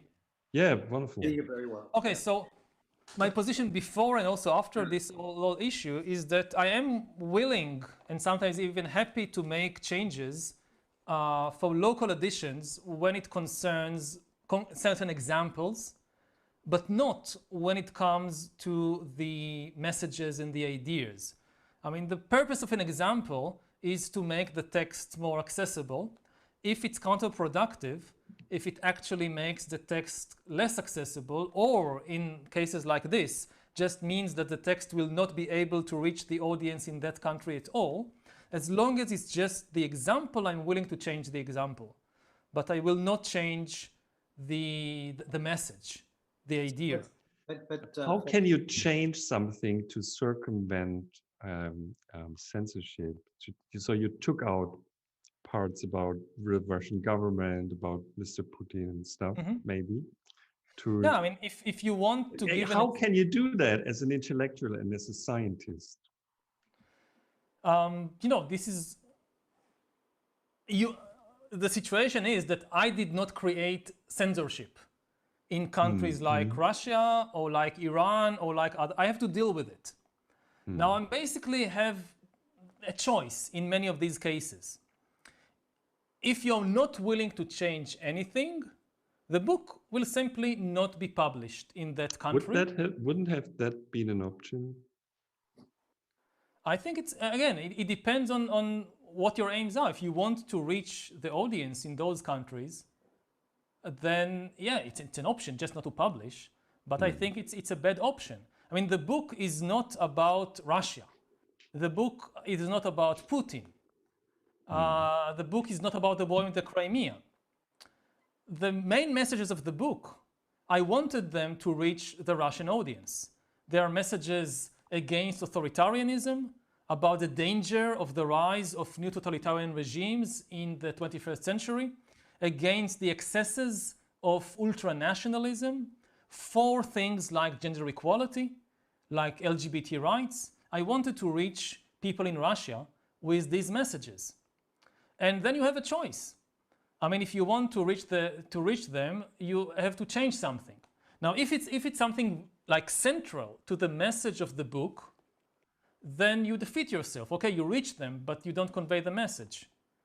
If it's a certain example that you use to convey an idea, but you can use another example to convey the same idea, then I think it's the better course of action.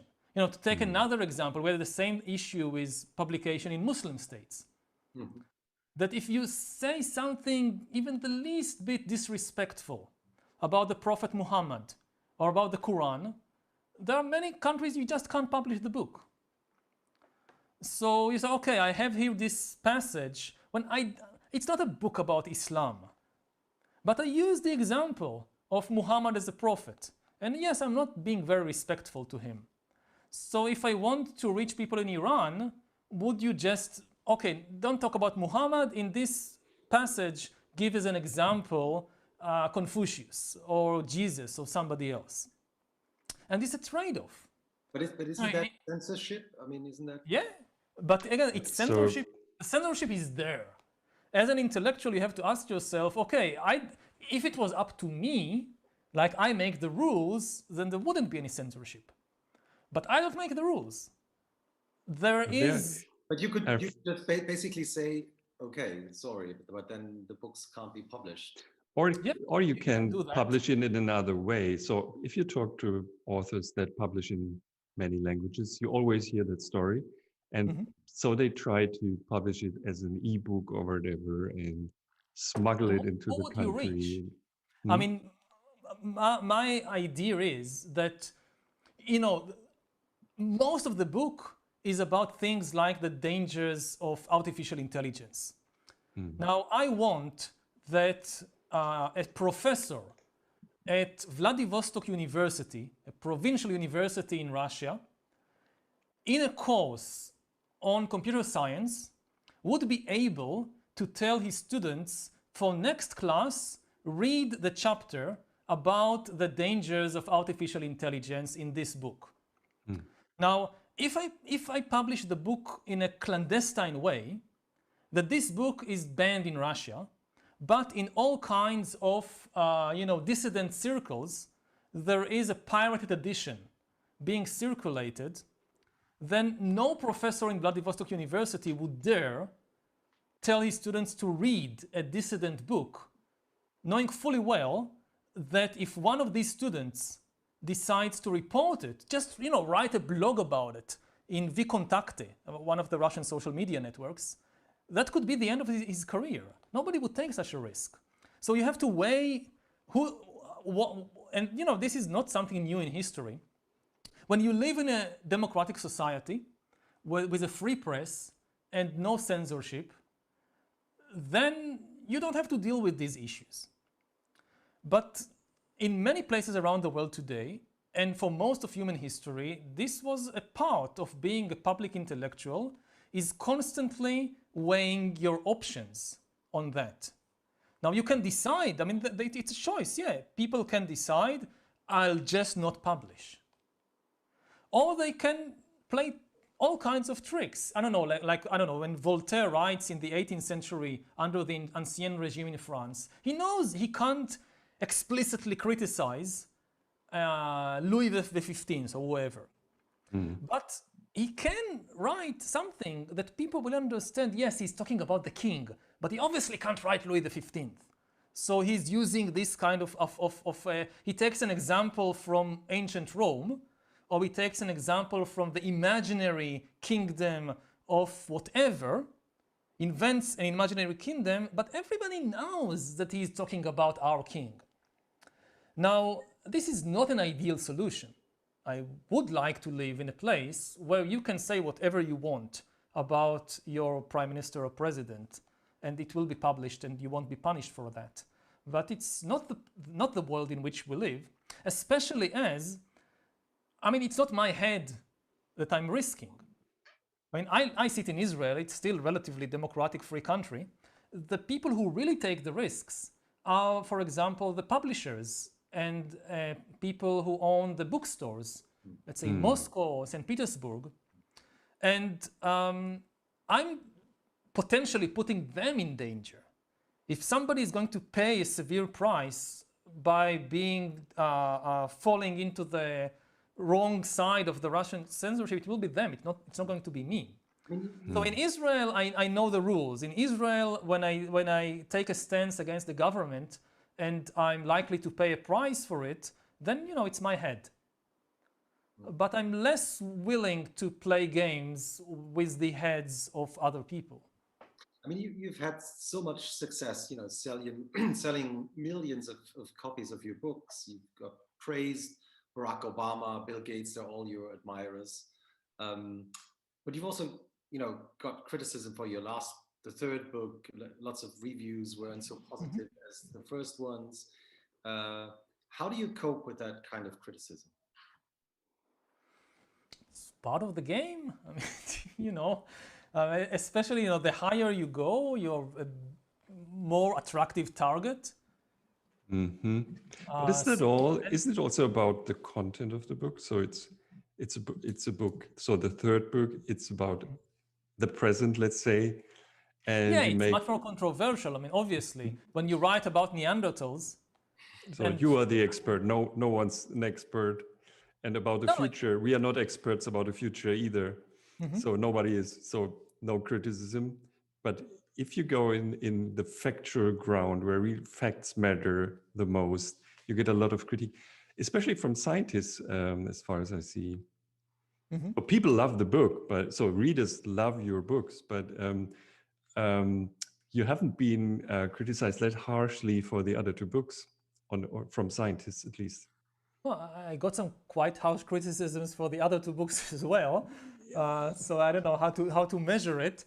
But that's science. I don't expect that I would publish something when everybody will just clap and say that's wonderful. You learn a lot from these criticisms. If you don't want to be criticized, then don't publish books. Certainly not academic books or scientific books. How do you? It's a question of kind of the kind of risks you're willing to take. That I see kind of my job as serving as a bridge between the scientific community and the general public. And to fulfill this job, I need to break some of the rules of the academic community, otherwise it doesn't work. I mean, I need to write things that in a much, much simpler way than in typical academic literature. And it's not just, it's like every time I wrote a lot of academic papers in my life. And I know that when you write an academic paper, you have to walk on eggs. Like everything you say, you have to say, maybe some people think the evidence indicates, and there are other theories, and you have these long, complicated sentences with a lot of qualifiers. This is how you write, partly because this is more accurate, partly to protect yourself against criticism. I didn't say everybody, I said most. So these and these counterexamples, I said most, I didn't say everybody. Now, the price you pay is that this kind of writing, most people find it too complicated and even boring. So if I write like this, I would get less criticism from academic colleagues, but I would reach a much smaller audience among the general public. And again, like with the issue of censorship, it's a bit of how you weigh the different, it's a question of how you do it. So, if you just throw science to the wind and just write whatever you want because it's a good story, then you're not a bridge. You've crossed the gap, the chasm, and now you're writing fiction, which is nice, but it's not science. If you stick too much to the scientific conventions, then yes, your books are much more accurate, but they would reach a very, very small circle. And my feeling is that I chose, and I think we need people who choose to take this leap, because otherwise science doesn't reach most of people. And in cases like COVID, you see the importance of people having a grasp of scientific theories, and you see it with climate change, and it will happen in more and more scientific disciplines are being politicized. Economics is politicized, computer science is politicized.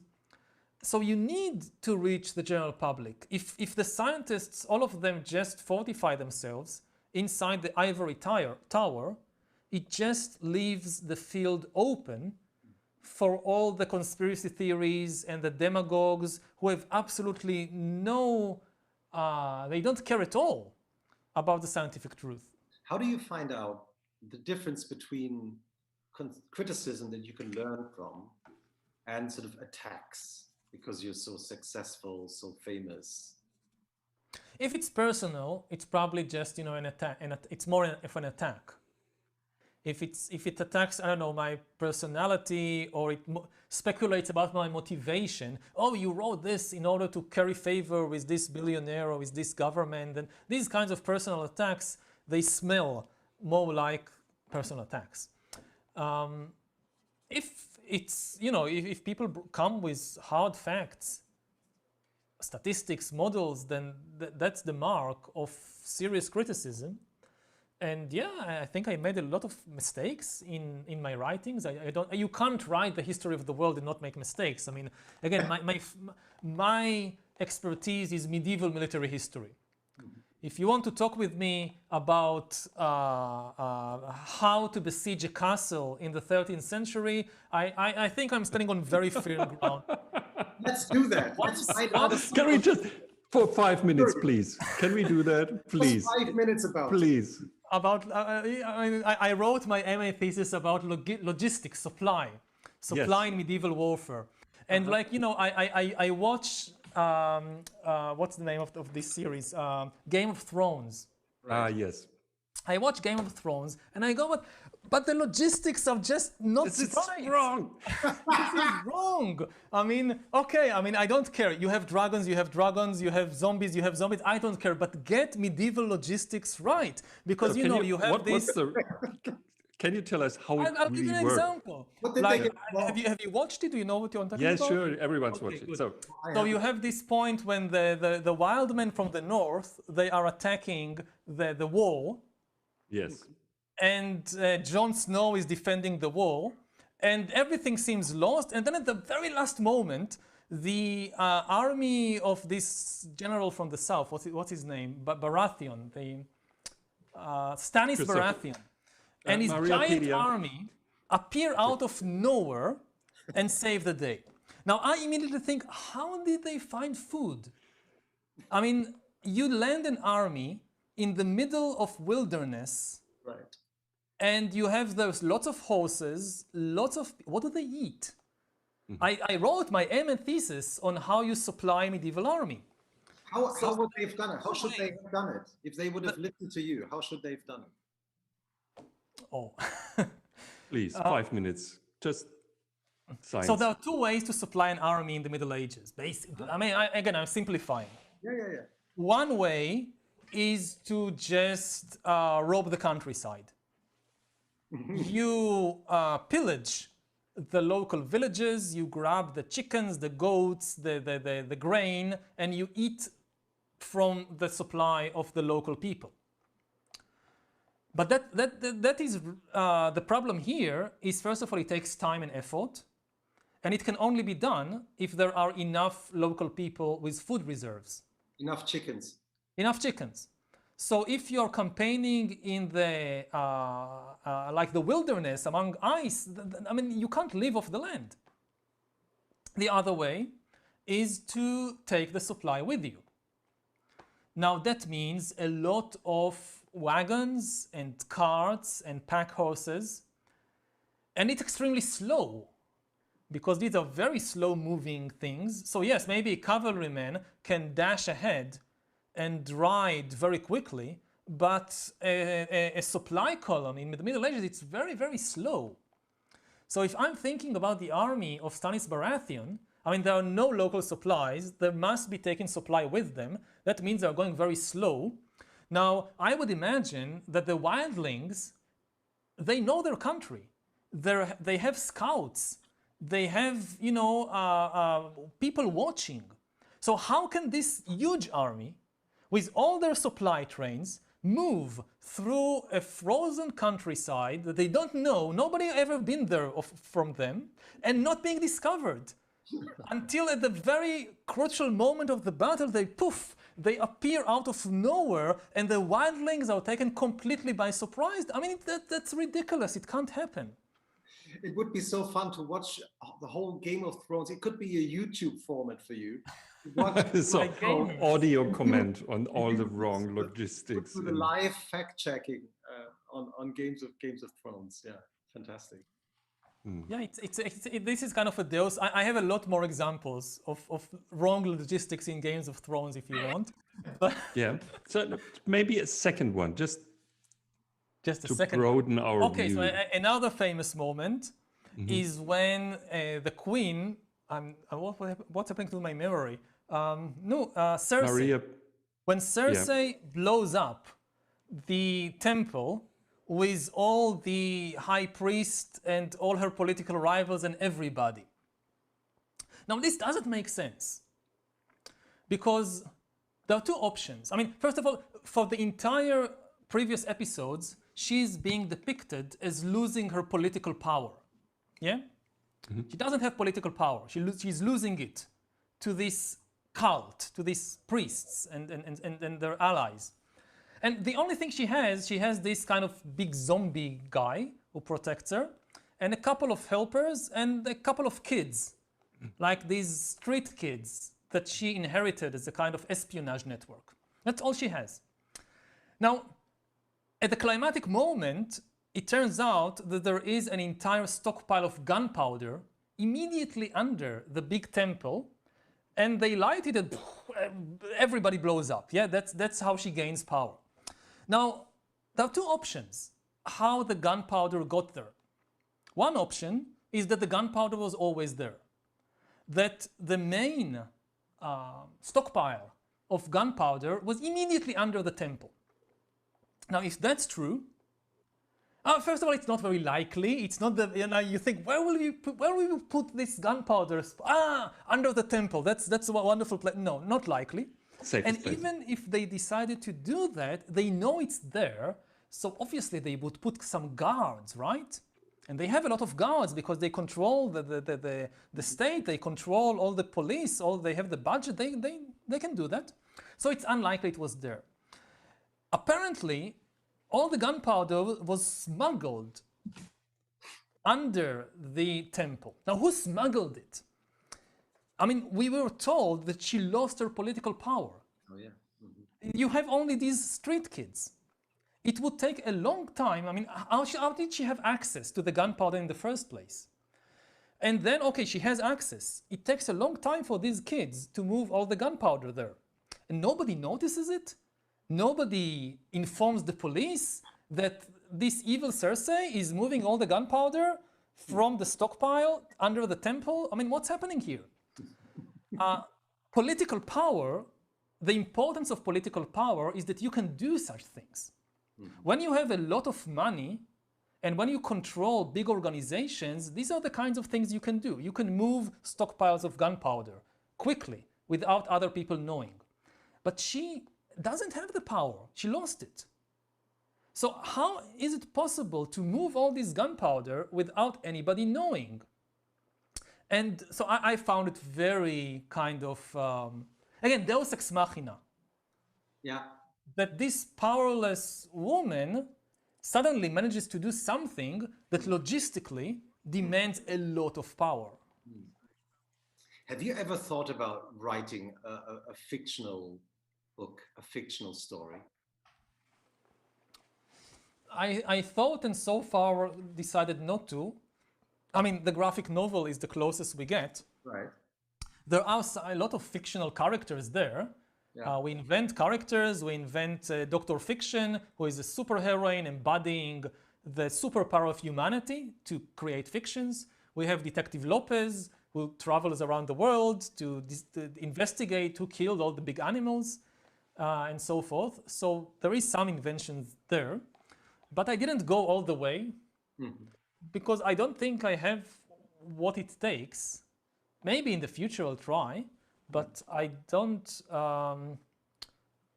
it demands a certain kind of imagination that I find that history is kind of much more surprising than. I was just thinking about the fact because I listened to one of your older radio interviews a couple of days ago, and you found this wonderful metaphor describing the situation of the Roman Empire, a time when Christianity started, and you described it with the situation of California today. Basically saying, oh, there's so many kind of religious cults and gurus. Yeah. So, I mean, that's sort of a start to, I mean, these kind of fantasies, I mean, it could be a start to sort of come up with Yeah, but that's an historical observation. It's not a fictional story. I mean, the whole point is that it's true. Again,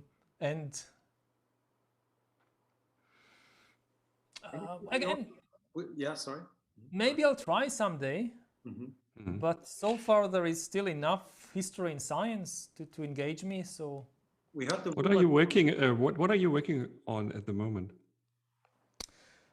First, we are working on the second volume of the graphic novel, together with David and Daniel, which is, I find it even more fun than the previous volume.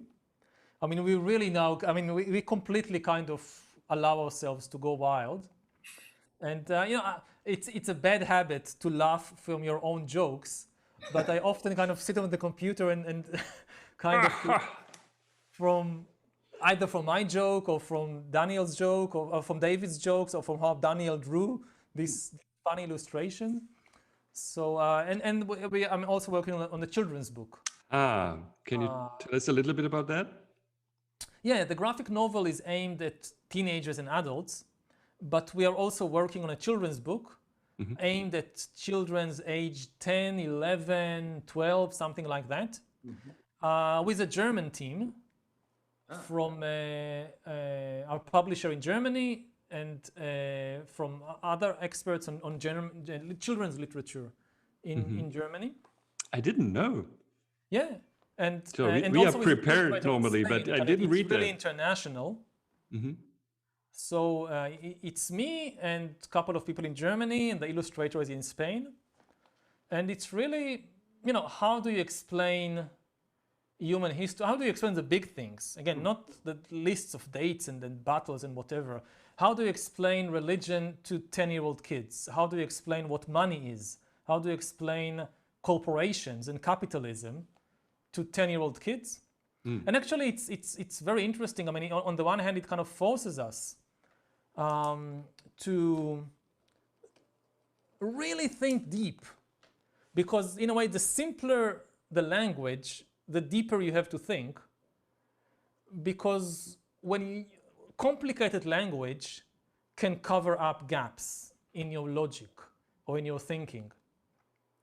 But when you really have to distill it to the language that 10-year-old kids understand, you really need to know what you're saying. And some things are actually easier because you basically tell the kids, these are the fairy tales of the adults. The advantages, I mean, in the case of adults, in the case of sapiens, much of the hard work is to make people unlearn what they learned from years. You have been told for years some story about religion or nationalism or capitalism. Now the big problem is, how do you unlearn it to look at it from a different perspective? Now with 10-year-old kids, they don't know what capitalism is. So, I mean, it's been transmitted to them in a million ways from the moment they are born, through games and TV shows and whatever. But no, usually, I don't know, maybe the children of Milton Friedman, it was different. But in most cases, you don't kind of sit along to have the big talk with your kids about, today I'm going to tell you, son, what capitalism is. So you kind of Milton, you have the feel to yourself. Milton's breakfasts are like this. Yeah. Yuval, I have a question, and I just want to ask it because otherwise I'll yeah, I think I'll say the word in like 5 minutes. so sorry. I'll be so sorry not to. We totally ignore you until you say Okay. If a time travel machine would exist, and you could choose to travel once, which era would you like to go to, and why? And do I get stuck there, or can I come back? Would you like to come back? Good question.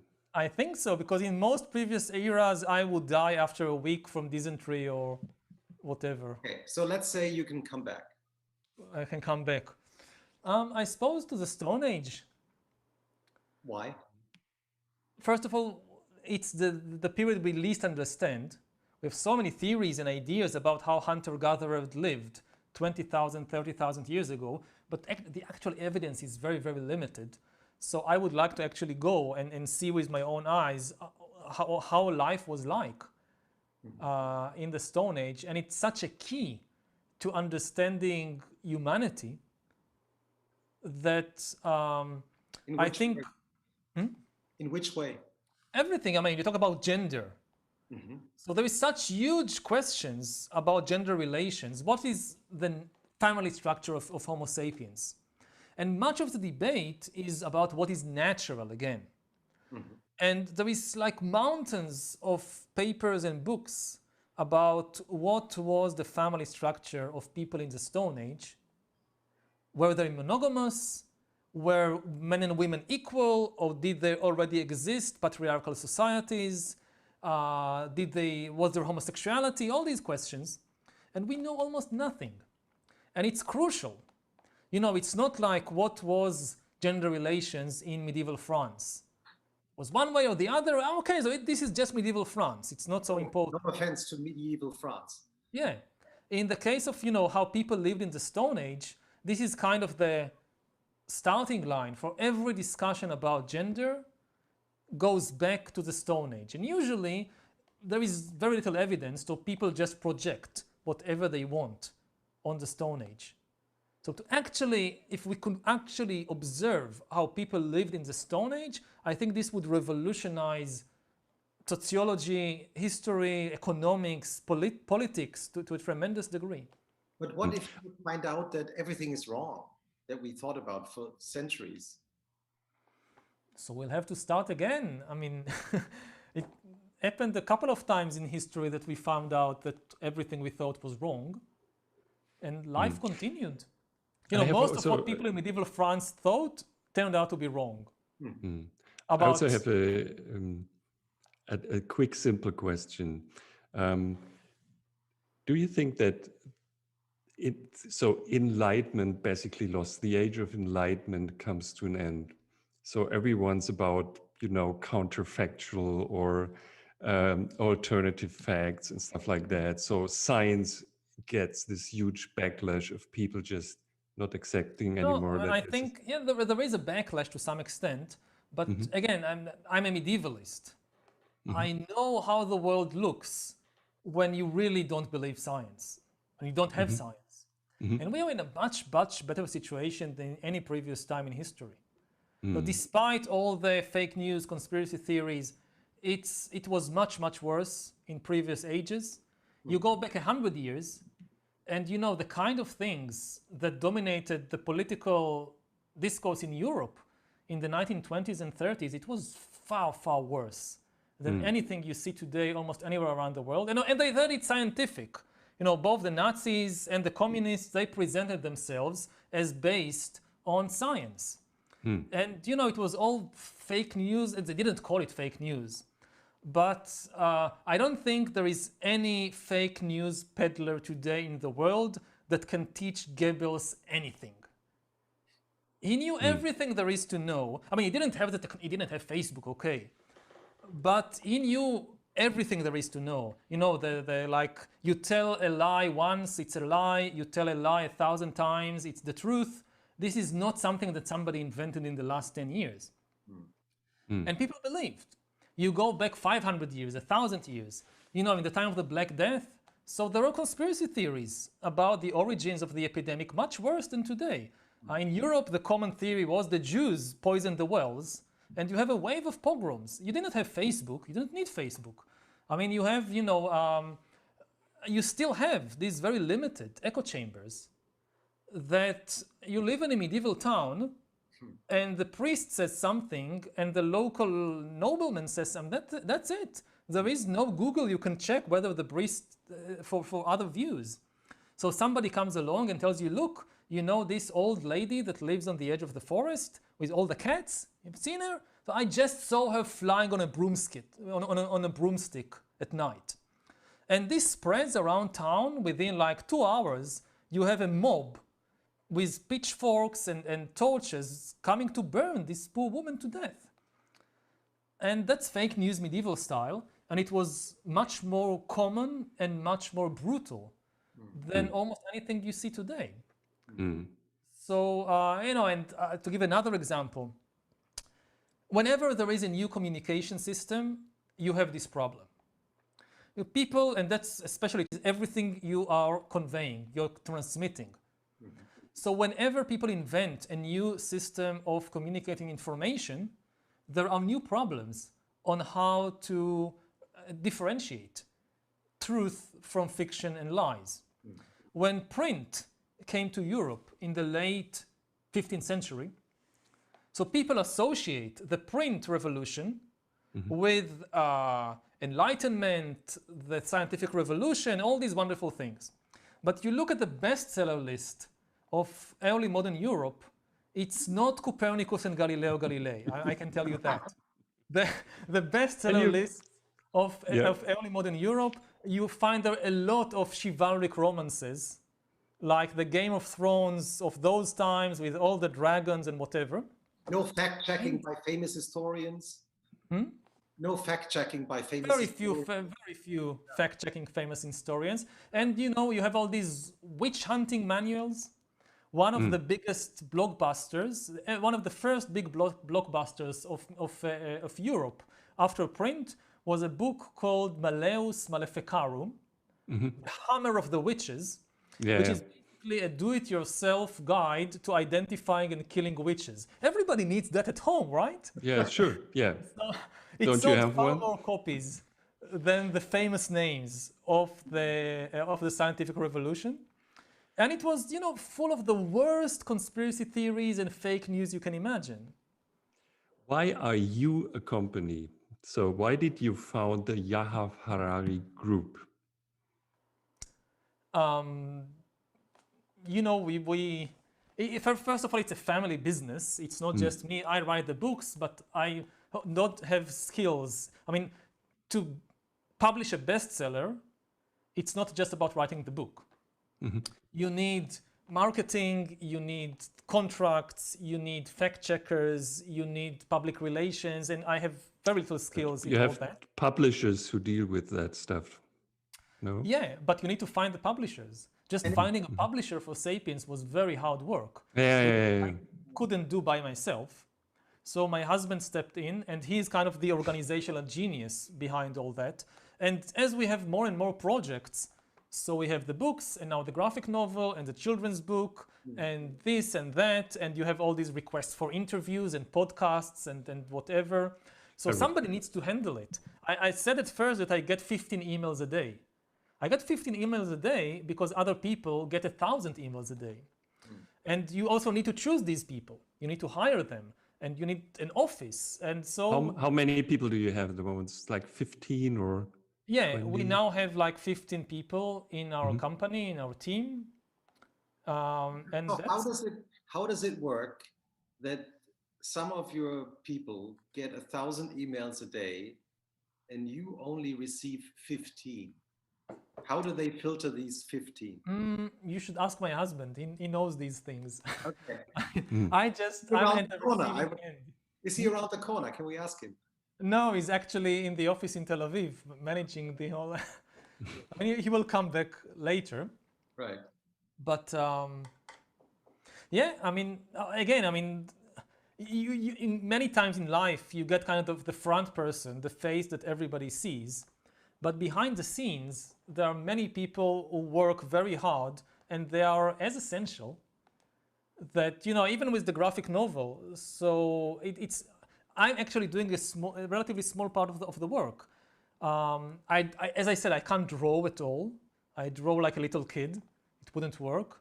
So we have Daniel, who is like this artist who lives comics, and he draws.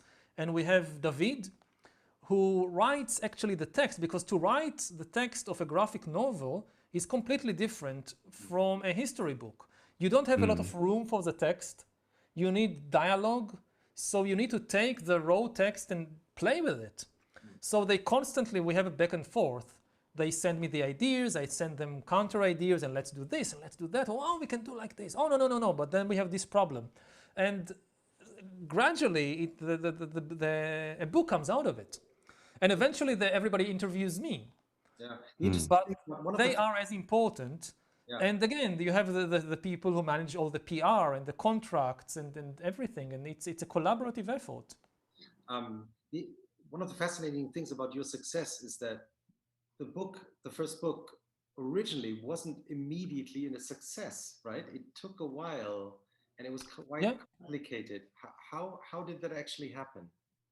When did you realize, oh, it's going to work? Because it's quite and I don't know, the New Yorker has written about it in its long piece, but maybe an example. I don't know. I think when we got a request for the Slovenian rights, okay, we are Success. probably maybe there's a chance. Maybe there's a chance. But I remember that you translated it yourself, and you thought, hey, someone has to publish this in English. It's such a success in Israel already. Yes. But nobody. And it didn't work. And even at that point in time, no. Why? The translation wasn't good enough. And even after we worked on it some more, again with the help of professional editors and so forth.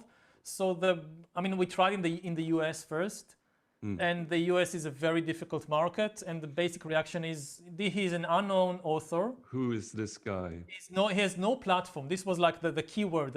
He has no platform, and he's not American. Who is this guy coming telling us the history of the world? I mean, we are telling the whole world the history of the world. It's our job. He wants to write a book about Israel. Okay, you can write a book about Israel, but the world is ours. So, the breakthrough came with the UK. And the funny thing about the book market is that the book market, what I learned as a historian, the book market, it's still the 19th century. Actually, no, not even. I'm sorry. It's still the 18th century. Why is that? Because the global book market is still managed according to the European empires of the 18th and 19th. I mean, Spain controls South America. Right. France controls much of Africa. And Never thought about this. The British Empire is still alive and well. Yeah. The British Empire still rules Australia and New Zealand and India and South Africa, and at least in some ways, even the US, they are still colonies of the UK. Yeah. If it's successful in the UK, there's a chance to get there. Yes. So it was very strange to realize that in the book market, we are still in the imperial era, somewhere in the 18th century But I really have to say the magic word. So how does it work? I say it and we immediately disappear? Or I don't know what there you're is kind of a talking about. process? It's like poof. What do you mean? It goes poof. The vegetable word, Which vegetable word? the cucumber.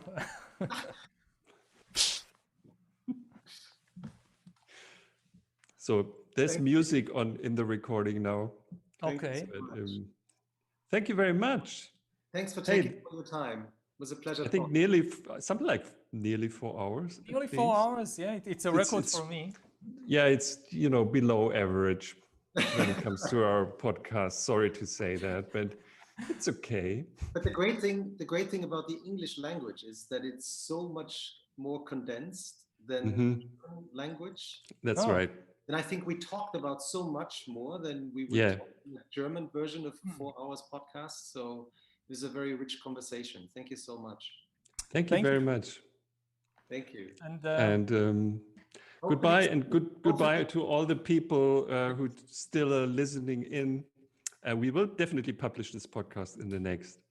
We have to talk with Maria as soon as possible.